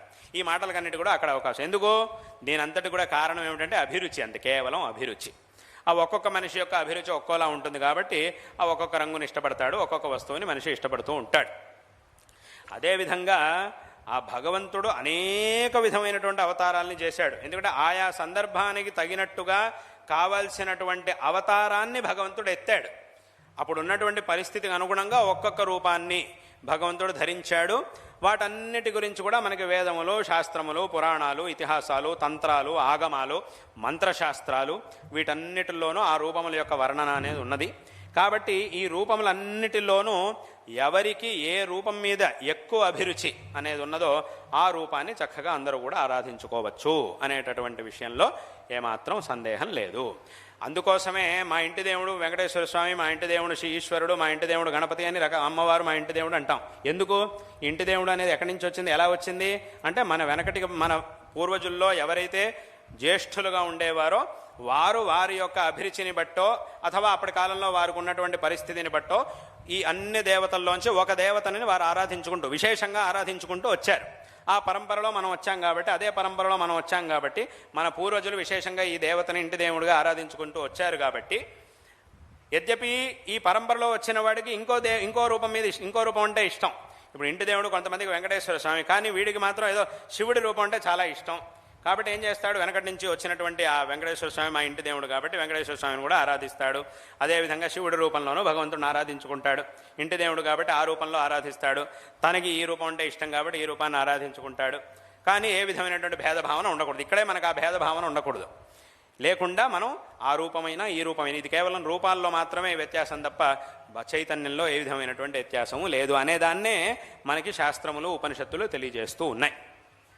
కాబట్టి అక్కడికి ఏమైంది అనంటే, ఇన్ని రూపాలున్నాయి, ఈ రూపముల్లో ఏ రూపాన్నైనా కూడా మనం మన యొక్క అభిరుచికి అనుగుణంగా ఆ రూపము ద్వారా భగవంతుడిని ఆరాధిస్తే మనకి కలిగేటటువంటి ఫలంలో ఏ విధమైనటువంటి వ్యత్యాసము ఉండదు అనేటటువంటి దాన్నే మన శాస్త్రములు మనకు తెలియజేస్తున్నాయి. దాన్నే శంకరులు కూడా, శంకరాచార్యుల వారు కూడా విశేషంగా ఉపదేశించారు. కాబట్టి దీన్ని అందరూ కూడా చక్కగా తెలుసుకోవాలి.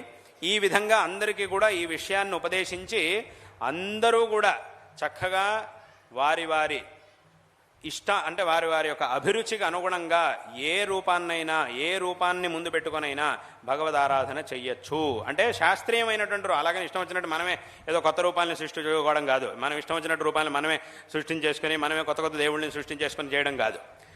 శాస్త్రీయమైనటువంటి, ఎందుకంటే ఈ విషయాలన్నిటినీ కూడా మనకి చెప్పాల్సింది ఎవరు? శాస్త్రం మనకి చెప్పాలి. అది మనకి చెప్పినప్పుడు మనం చెయ్యాలి. అంతే తప్ప ఇందులో మన సొంత పైత్యం పనికిరాదు. దీన్ని అందరూ కూడా చక్కగా తెలుసుకోవాలి. మన ఇష్టానుసారంగా చేయడం కాదు, శాస్త్రములు, ప్రమాణాలు మనకి తెలియచేయాలి. కాబట్టి ఈ విధంగా శాస్త్రములు మనకి దేన్నైతే తెలియజేస్తూ ఉన్నాయో తదనుగుణంగా మనకి అభిరుచికి అనుగుణంగా ఏ రూపాన్నైనా విశేషంగా మనం ఆరాధించి ఆ భగవద్ అనుగ్రహానికి పాత్రులు కావడానికి అవకాశం అనేది ఉండనే ఉన్నది అనేదాన్నే శంకరులు విశేషంగా తెలియజేశారు. అందుకే ఈ పంచాయతన ఆరాధనా పద్ధతిని కూడా శంకర భగవత్పాదాచార్యుల వారు విశేషంగా ఆచరణలోకి తీసుకొచ్చారు. కొంతమంది ఏమనుకుంటారంటే శంకరాచార్యుల వారు దీన్ని కొత్తగా తయారు చేశారనుకుంటారు, కానీ శంకరులు తయారు చేయలేదు. అందుకే కొంతమంది ఏమడుగుతుంటారు, శంకరాచార్యుల వారే తయారు చేశారు అనుకుని కొంతమంది ఏమడుగుతుంటారంటే, అదేమిటండి శంకరాచార్యుల వారు పంచాయతనంలో 5 దేవతలను పెట్టారు, మరి సుబ్రహ్మణ్య స్వామి లేడు కదా. ఎందుకంటే షణ్మతాలు అన్నప్పుడు సుబ్రహ్మణ్య స్వామి ఉన్నాడు దాంట్లో. ఆ షణ్మతాలు అన్నప్పుడు అమ్మవారు, ఈశ్వరుడు, విష్ణువు, గణపతి, సూర్యుడు, సుబ్రహ్మణ్య స్వామి, ఈ కౌమార మతం అనేది దాంట్లో ఉన్నది. కానీ పంచాయతంలోకి వచ్చేటప్పుడు మాత్రం సుబ్రహ్మణ్య స్వామిని వదిలేశారు. మరి ఎందుకు వదిలిపెట్టారు అని కొంతమంది, అంటే సుబ్రహ్మణ్య స్వామి మీద బాగా ఎక్కువ భక్తి కలిగినటువంటి వాళ్ళు ఈ ప్రశ్న అడుగుతూ ఉంటారు. అదేమిటంటే ఈ పంచాయతనంలో అక్కడ మాత్రం షణ్మత స్థాపనాచార్యులు అన్నారు, మరి ఇక్కడ మాత్రం సుబ్రహ్మణ్య స్వామిని ఎందుకు వదిలిపెట్టారు అని అడుగుతూ ఉంటారు. ఎందుకు వదిలిపెట్టారు అని అంటే దీన్ని వాస్తవంగా సృష్టించింది, ఇక్కడ వదలడం చేర్చుకోవడం అనేది శంకరుల యొక్క సృష్టించింది కాదు, శంకరుల యొక్క సృష్టి కాదు. ఈ పంచాయతన పద్ధతి అనేది ఏదైతే ఉందో దీన్ని మనకి పురాణాలు చెబుతున్నాయి. పురాణములే పంచాయతన పూజా పద్ధతిని చెప్పాయి, దాన్ని శంకరులు ఆచరణలోకి తీసుకొచ్చారు. మనకి నారద పురాణం ఈ పంచాయతన పూజా పద్ధతి గురించి చెప్తోంది. దాంట్లో విశేషంగా పంచాయతనం గురించి ఉన్నది. అందులోనూ మళ్ళీ శివ పంచాయతనం, విష్ణు పంచాయతనం, శక్తి పంచాయతనం గురించి కూడా పురాణంలో ఉంది. అదే నారద పురాణంలో విశేషంగా మనకున్నది. ఎందుకు అనంటే మళ్ళీ ఇక్కడ కూడా అభిరుచి. అది యద్యపి దాంట్లో ఒకే పీఠంలో 5 దేవతలు ఉన్నారు, అయినప్పటికీ ఇందాక చెప్పినట్టుగా ఒక రూపం మీద మనకి ఎక్కువ అభిరుచి ఉన్నప్పుడు ఆ ఒక రూపాన్ని ప్రధానంగా పెట్టుకొని దాంతోపాటు మిగతా రూపాలన్నింటినీ కూడా ఒకే పీఠంలో ఒకే దృష్టితో ఆరాధించడం అనేటటువంటి దాన్ని అనేటటువంటి భావనతో రకరకాల పంచాయతనాలు వచ్చినాయి. అవన్నీ కూడా వీటి గురించి కూడా మనకి పురాణమే చెప్తోంది. కాబట్టి పంచాయతన పూజా పద్ధతి అయినా, కాబట్టి ఇక్కడ వదలడం చేర్చుకోవడం అనేది శంకరుల యొక్క సృష్టి కాదు, పురాణం మనకు అలా చెప్పింది. కాబట్టి దాంట్లో 5 పెట్టారు. 5 మాత్రమే పురాణం చెప్పింది కాబట్టి 5 మాత్రమే ఉన్నాయి. దాంట్లో సుబ్రహ్మణ్య స్వామిని చేర్చలేదు. అలాగని ఇప్పుడు సుబ్రహ్మణ్య స్వామిని పెడితే తప్పు అని కాదు, దాన్ని కూడా ఆ గురుమూర్తిని కూడా కావాలంటే పెట్టుకొని ఆరాధించవచ్చు, ఎలాగైనా కూడా విశేషంగా భగవద్ ఆరాధనని చెయ్యొచ్చు అనే దాన్ని చెప్పి ఈ విధంగా శంకర భగవత్పాదాచార్యుల వారు అందరిలోనూ ఒక ఐకమత్యాన్ని విశేషంగా తీసుకొచ్చారు. కాబట్టి మొట్టమొదట ఆస్తికులకి నాస్తికులకి గొడవలు ఉండేవి, వాటిని సరిచేశారు. తర్వాత ఆస్తికుల్లోనే లోపల గొడవలు, మేం గొప్ప అని గొడవలు వచ్చినాయి. వాటన్నిటిని కూడా శంకరాచార్యుల వారు సమన్వయపరిచి అందరిలోనూ ఒక ఐకమత్యాన్ని విశేషంగా తీసుకొచ్చారు. ఆ ఒక ఐకమత్యమే ఇవాళకి కూడా మనం చూస్తూ ఉన్నాం. ఆ ఐకమత్యమే ఇవాళకి కూడా మన అందరికీ కూడా అనుసరణీయంగా ఉన్నది. కాబట్టి అందువల్లనే ఇప్పుడు ఇవాళ రోజున మనం ఎన్నో క్షేత్రాలు శివక్షేత్రాలను చూస్తున్నాం. అక్కడ చక్కగా శివుడి యొక్క ఆరాధన జరుగుతోంది. విష్ణు క్షేత్రాలు, విష్ణువాలయాలు, అక్కడ అద్భుతంగా విష్ణు యొక్క ఆరాధన, ఆ పద్ధతికి అనుగుణంగా ఆ ఆరాధన. అదేవిధంగా శక్తి క్షేత్రాలు, అక్కడ విశేషంగా ఆ ఆరాధనలు, అవన్నీ కూడా చక్కగా అన్ని చోట్ల జరుగుతున్నాయి. అంటే శంకరులు దీన్నే, అందుకే శంకరుడిని షణ్మత స్థాపనాచార్యులు అన్నారు. షణ్మత స్థాపనాచార్యులు అని అంటే దాని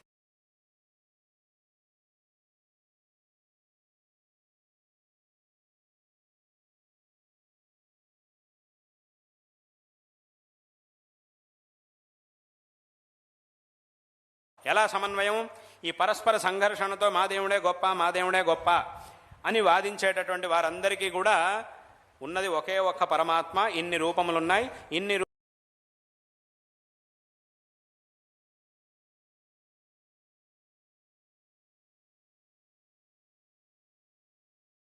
చక్కగా ఆరాధించవచ్చు అనేటటువంటి భావనని శంకరులు అందరిలోనూ కలిగించారు. ఆ భావనకు కావాల్సినటువంటి ఆ భావనతో పూజించడానికి కావలసినటువంటి స్తోత్రాలనే శంకరులు స్వయంగా రచించి వాళ్ళకి ఇచ్చారు. ఎన్నో అద్భుతమైనటువంటి స్తోత్రాల్ని శంకరులు అత్యంత అద్భుతంగా రచించారు. అందుకే మనం ఆ స్తోత్ర సాహిత్యాన్ని చూసినప్పుడు ఏ స్తోత్రమైనా సరే అది అద్వితీయంగానే ఉంటుంది. ఎక్కడా కూడా మనకి ఈ స్తోత్రం అనేది బాగా రాశారండి, శివుడి మీద అద్భుతమైన స్తోత్రాలు విష్ణువు మీద అంత బాగా రాయలేదండి, అథవా విష్ణువు మీద గొప్పగా రాశారు, శివుడి మీద అంత బాగా రాయలేదు, అథవా అమ్మవారి మీద మాత్రమే గొప్పగా రాశారు తప్ప మిగతా వాళ్ళ మీద అంత బాగా రాయలేదు. అసలు ఆ భావనకు అక్కడ అవకాశమే లేదు.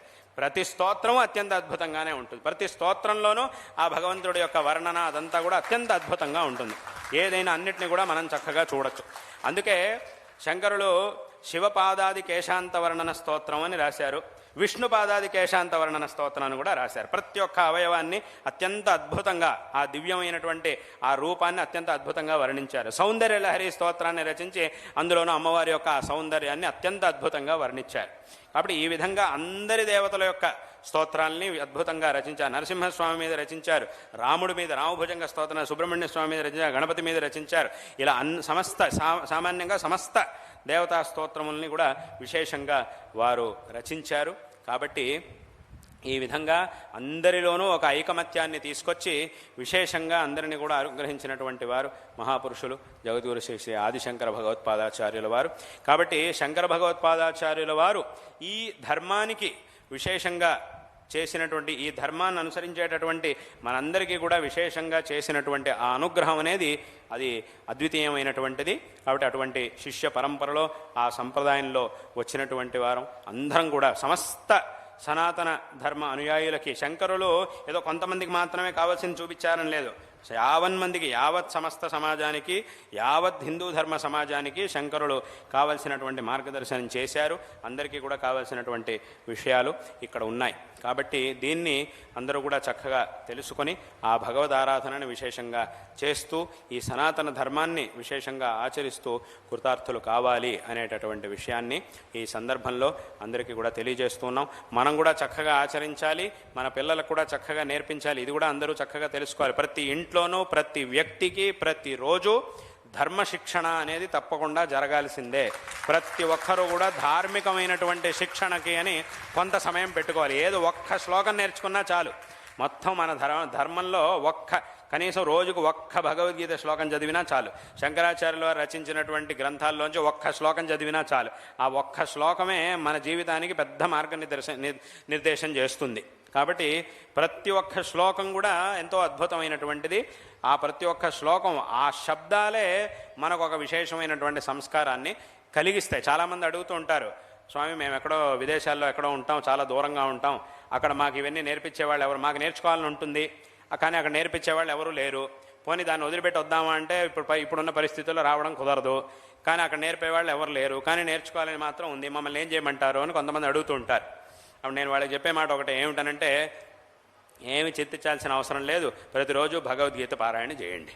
అథవా శంకరాచార్యులు రచించినటువంటి ఆ స్తోత్రంలోంచో అథవా ప్రకరణాల్లోంచో కొన్ని శ్లోకాలని చదవండి. అబ్బాయి అవి చదివితే మాకేం అర్థం కావు కదంటే అర్థం కావాల్సిన పని లేదు, చదివితే నేనేమన్నాను అర్థం చేసుకోమని చెప్పలేదుగా, చదువమని చెప్పాను నేను, అంతే. నేను చెప్పింది అంతే కదా.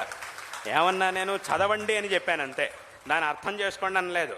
ఎందుకంటే అర్థం చేసుకోవాల్సిన పని అంటే ఆ భగవద్గీతలో ఉండే శ్లోకాలకి శంకరులు రచించినటువంటి ఆ శ్లోకాలకు ఉండే మహిమ ఏమిటి అనంటే, అది అర్థం కాకపోయినా ఆ శ్లోకములు మన నోట్లోంచి వెలువడినాయి అంటేనే చాలు, ఆ శ్లోకాల్ని పఠిస్తేనే చాలు, అవి మనకు ఒక గొప్ప సంస్కారాన్ని అందిస్తాయి. ఆ సంస్కారం ద్వారా అంటే ఇంకా మనకి చెప్పే గురువులు ఎవ్వరూ లేకపోయినా కూడా శంకరులు ఉండనే ఉన్నారు, ఆ కృష్ణ పరమాత్మ మన గురువుగా ఉండనే ఉన్నాడు.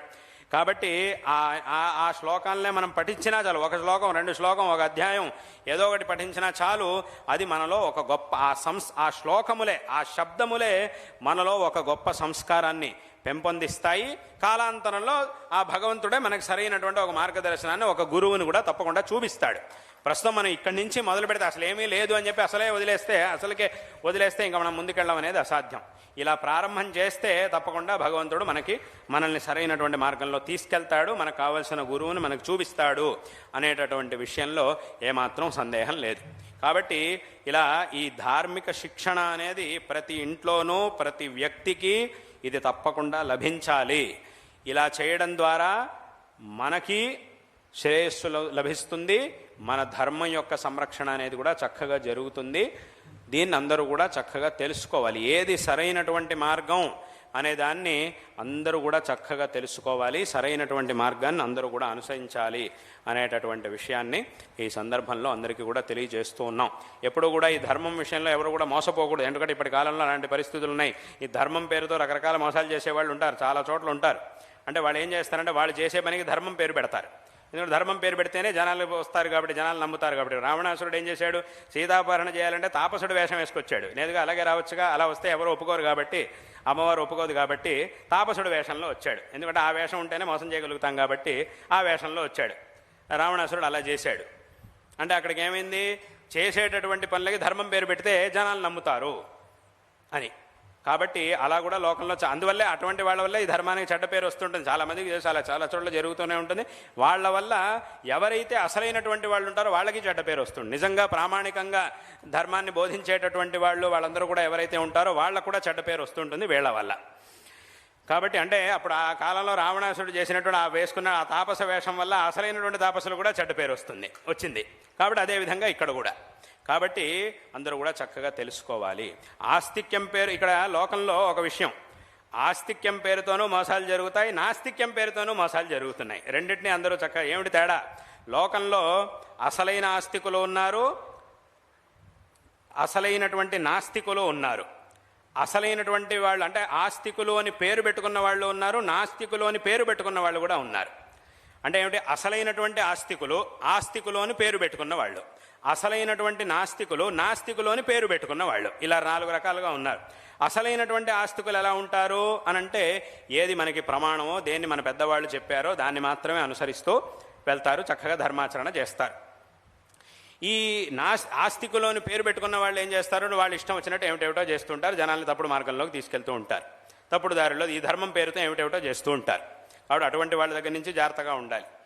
ఈ నాస్తికులు, అసలైనటువంటి నాస్తికులు కొంతమంది ఉన్నారు. వాళ్ళు ఏంటంటే ఈ ధర్మం, వీటి దేవుడు, దేన్ని ఒప్పుకోరు వాళ్ళు. కానీ వాస్తవంగా అటువంటి అసలైనటువంటి నాస్తికులు కూడా మన ధర్మంలో ఒక స్థానం ఉంది. వాళ్ళనే చార్వాకులు అని అన్నారు. ఎందుకో? వాళ్ళకు కూడా ఒక స్థానం ఇచ్చాం మనం, వాళ్ళని సంపూర్ణంగా అవతరిపో అనలేదు మనం. ఎందుకంటే అసలు మన ధర్మంలో ఉండే దర్శనాల గురించి చెప్పాల్సి వచ్చినప్పుడే మనం చెప్పేది ఎలాగా? దర్శనములు 2 రకాలు, ఆస్తిక దర్శనాలు, నాస్తిక దర్శనాలు అని అంటాం.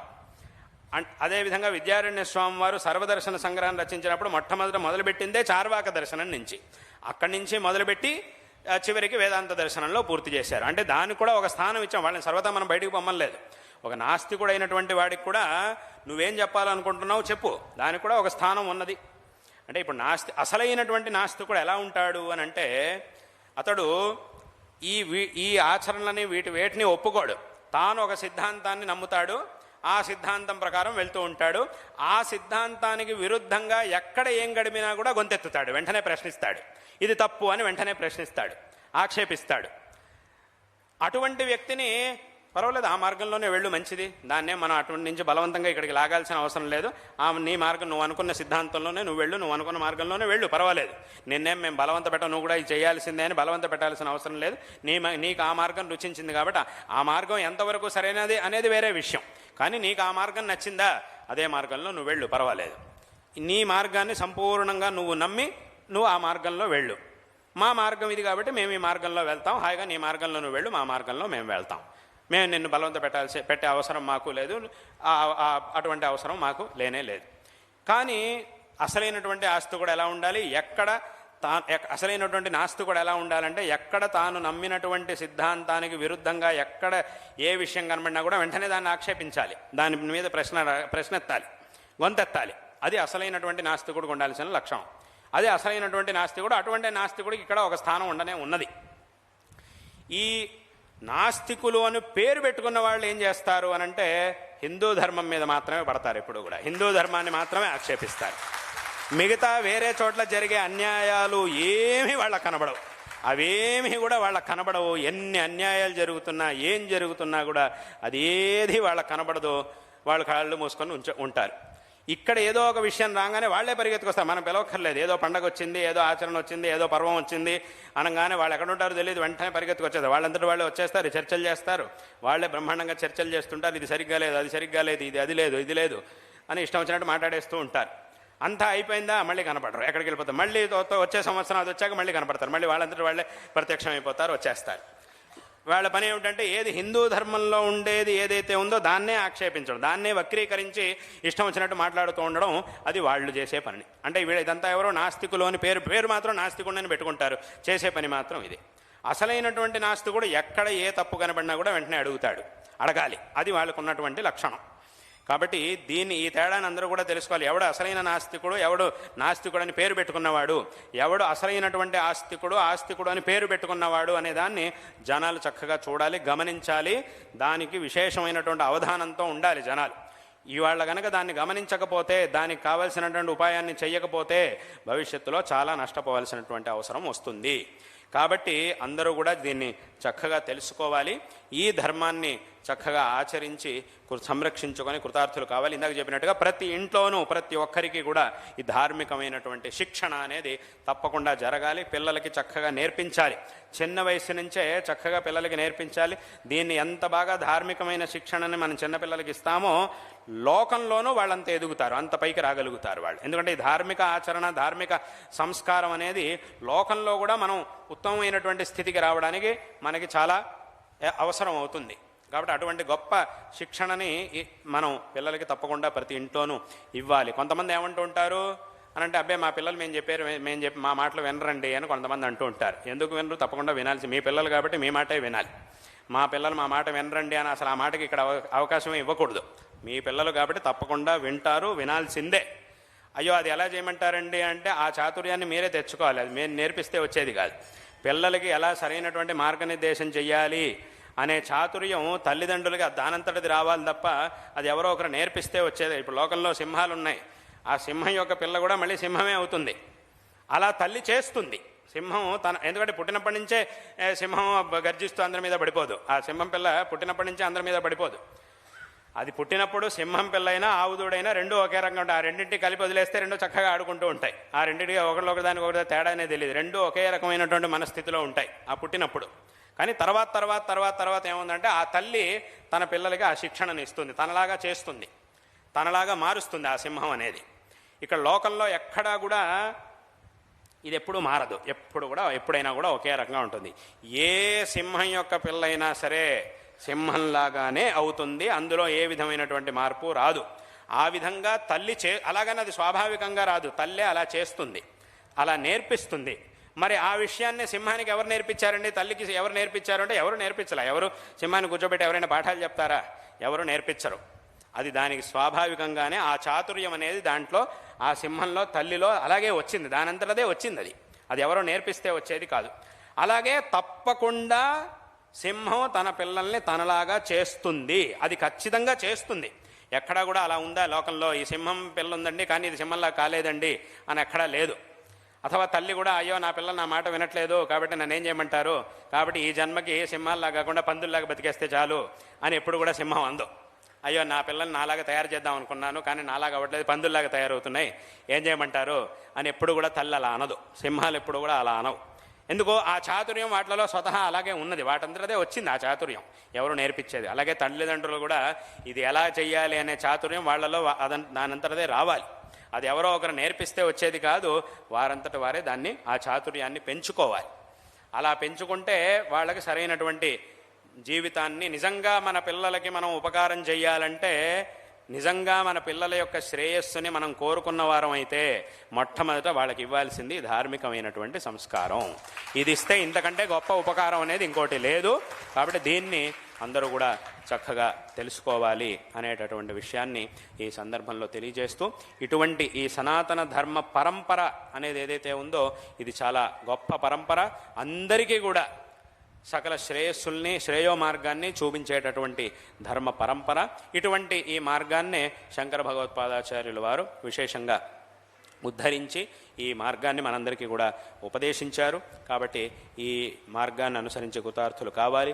శంకర భగవత్పాదాచార్యుల వారు ఈ సనాతన ధర్మం యొక్క నిరంతర ప్రచారం కోసం మన భారతదేశం యొక్క 4 దిక్కుల్లోనూ ఆ 4 ఆమ్నాయ పీఠాలని స్థాపించారు అనేటటువంటి విషయం అందరికీ తెలిసినటువంటి విషయమే. అటువంటి పీఠముల్లో మన భారతదేశం యొక్క ఈ దక్షిణ భాగంలో ఆమ్నాయ పీఠంగా శృంగేరి క్షేత్రంలో సమస్త విద్యలకు అధిదేవత అయినటువంటి శారదా పరమేశ్వరి అమ్మవారిని ప్రతిష్టాపించి ఈ పీఠాన్ని స్థాపించారు. అందుకే ఇది శారదా పీఠము అనేటటువంటి నామాన్ని పొందింది. ఈ పీఠంలో అవిచ్ఛిన్నమైనటువంటి గురు పరంపర అనేది విశేషంగా వస్తూ ఉన్నది. ఈ పరంపరలో 36వ పీఠాధిపతులు మా పరమపూజ్య గురువరేణ్యులు, ప్రస్తుతం ఈ పీఠం యొక్క అధిపతులు జగద్గురు శ్రీ శ్రీ భారతీ తీర్థ మహాస్వామి వారి యొక్క విశేషమైనటువంటి అనుగ్రహంతో ఈ ఖమ్మం, ఇంతకుముందు మా గురువులు కూడా ఇక్కడ ఎన్నోసార్లు యాత్ర చేశారు. ఇక్కడ ఈ ఖమ్మం పట్టణంలో విశేషంగా శంకర మఠాల యొక్క నిర్మాణం అనేది విశేషంగా జరిగింది. అందులోనూ ఇప్పుడు మా గురువుల యొక్క విశేషమైనటువంటి అనుగ్రహంతో ఎన్నో శతమానాల నుంచి ఇక్కడ ఉన్నటువంటి రామాలయం ఏదైతే ఉందో ఆ రామాలయంలో ఆ రామాలయం యొక్క జీర్ణోద్ధరణ అనేది జరిగి ఇవాల్టి రోజున అక్కడ మళ్ళీ ప్రాణప్రతిష్ఠ మహాకుంభాభిషేక కార్యక్రమం అంతా కూడా సంపన్నమైంది. కాబట్టి పొద్దునేమో అక్కడ రామాలయంలో, ఇప్పుడు సాయంకాలమేమో ఇక్కడ విశేషంగా రామాలయంలో ఈ సన్నిధిలో కార్యక్రమం అనేది జరుగుతూ ఉండడం, ఇక్కడ అందరి యొక్క విశేషమైనటువంటి శ్రద్ధా కేంద్రంగా, శ్రద్ధాభక్తుల యొక్క కేంద్రంగా విరాజిల్లుతూ ఉన్నటువంటి ఈ పవిత్రమైనటువంటి సన్నిధిలో ఇవాల్టి రోజున ఈ కార్యక్రమం, ఈ సాయంకాలం కార్యక్రమం అనేది జరుగుతూ ఉండడం చాలా సంతోషకరమైనటువంటి విషయం. ఈ సందర్భంలో మీ అందరికీ కూడా నారాయణ స్మరణపూర్వకంగా ఆశీర్వాదాలని తెలియజేస్తూ ఉన్నాం. విశేషంగా ఇక్కడ ఈ దేవస్థానం యొక్క నిర్వహణ, అదేవిధంగా ఇక్కడ దేవస్థానంలో విశేషంగా భగవత్ సేవను చేస్తున్నటువంటి అర్చకులు అందరికీ కూడా విశేషంగా మా యొక్క నారాయణ స్మరణపూర్వకమైన ఆశీర్వాదాలని తెలియజేస్తూ ఉన్నాం. అదేవిధంగా ఇక్కడ విశేషంగా గాయత్రి సేవా సమితి ద్వారా ఎన్నో విధమైన జరుగుతున్నటువంటి కార్యాలన్నింటినీ కూడా ఇందాక సంక్షిప్తంగా తెలియజేశారు. ఇంకా ఎన్నో కార్యక్రమాలు ఇక్కడ విశేషంగా జరుగుతూ ఉండడం చాలా చాలా సంతోషకరమైనటువంటి విషయం. ఎంతోమంది కార్యకర్తలు విశేషంగా ఈ సమితి ద్వారా ఉత్తమమైనటువంటి కార్యాలని, ధర్మ కార్యాలని చేస్తూ ఉండడం అనేది చాలా సంతోషకరమైనటువంటి విషయం. కాబట్టి ఈ సమితికి మా యొక్క విశేషమైనటువంటి నారాయణ స్మరణపూర్వక ఆశీర్వాదాలని తెలియజేస్తూ ఉన్నాం. మా యొక్క ఆశీర్వాదం అనేది సదాకాలం మీకు ఉంటుంది. అదేవిధంగా ఈ సమితి ద్వారా ఇక్కడ ఈ శృంగేరి శారదా పీఠం యొక్క శాఖ అనేది ఏదైతే ఉందో, పీఠంతో పాటు విశేషంగా సమితి ద్వారా విశేషంగా ఇంకా అనేక విధమైనటువంటి ధార్మిక కార్యక్రమాలు పీఠం యొక్క అనుగ్రహంతో, సహకారంతో విశేషంగా సమితి ద్వారా ఇంకా విశేషమైన పీఠము, ఈ సమితి రెండిటి ద్వారా కూడా ఇంకా ఉత్తమమైనటువంటి కార్యక్రమాలు ఇక్కడ జరిగి ఇంకా జనాలకు విశేషమైనటువంటి ఉపకారం కలుగుగాక అని ఈ సందర్భంలో మా యొక్క ఆశీర్వాదాలని తెలియజేస్తూ ఉన్నాం. ఇవాటి రోజున ఇక్కడ సీతారామచంద్రస్వామి సన్నిధిలో విశేషంగా దర్శనం చేసి ఆ భగవత్ సన్నిధిలో అందరి యొక్క శ్రేయస్సుని విశేషంగా ప్రార్థించడం అనేది జరిగింది. కాబట్టి అందరికీ కూడా సకల శ్రేయస్సులు లభిస్తాయి అనేటటువంటి విషయంలో ఏమాత్రం సందేహం లేదు.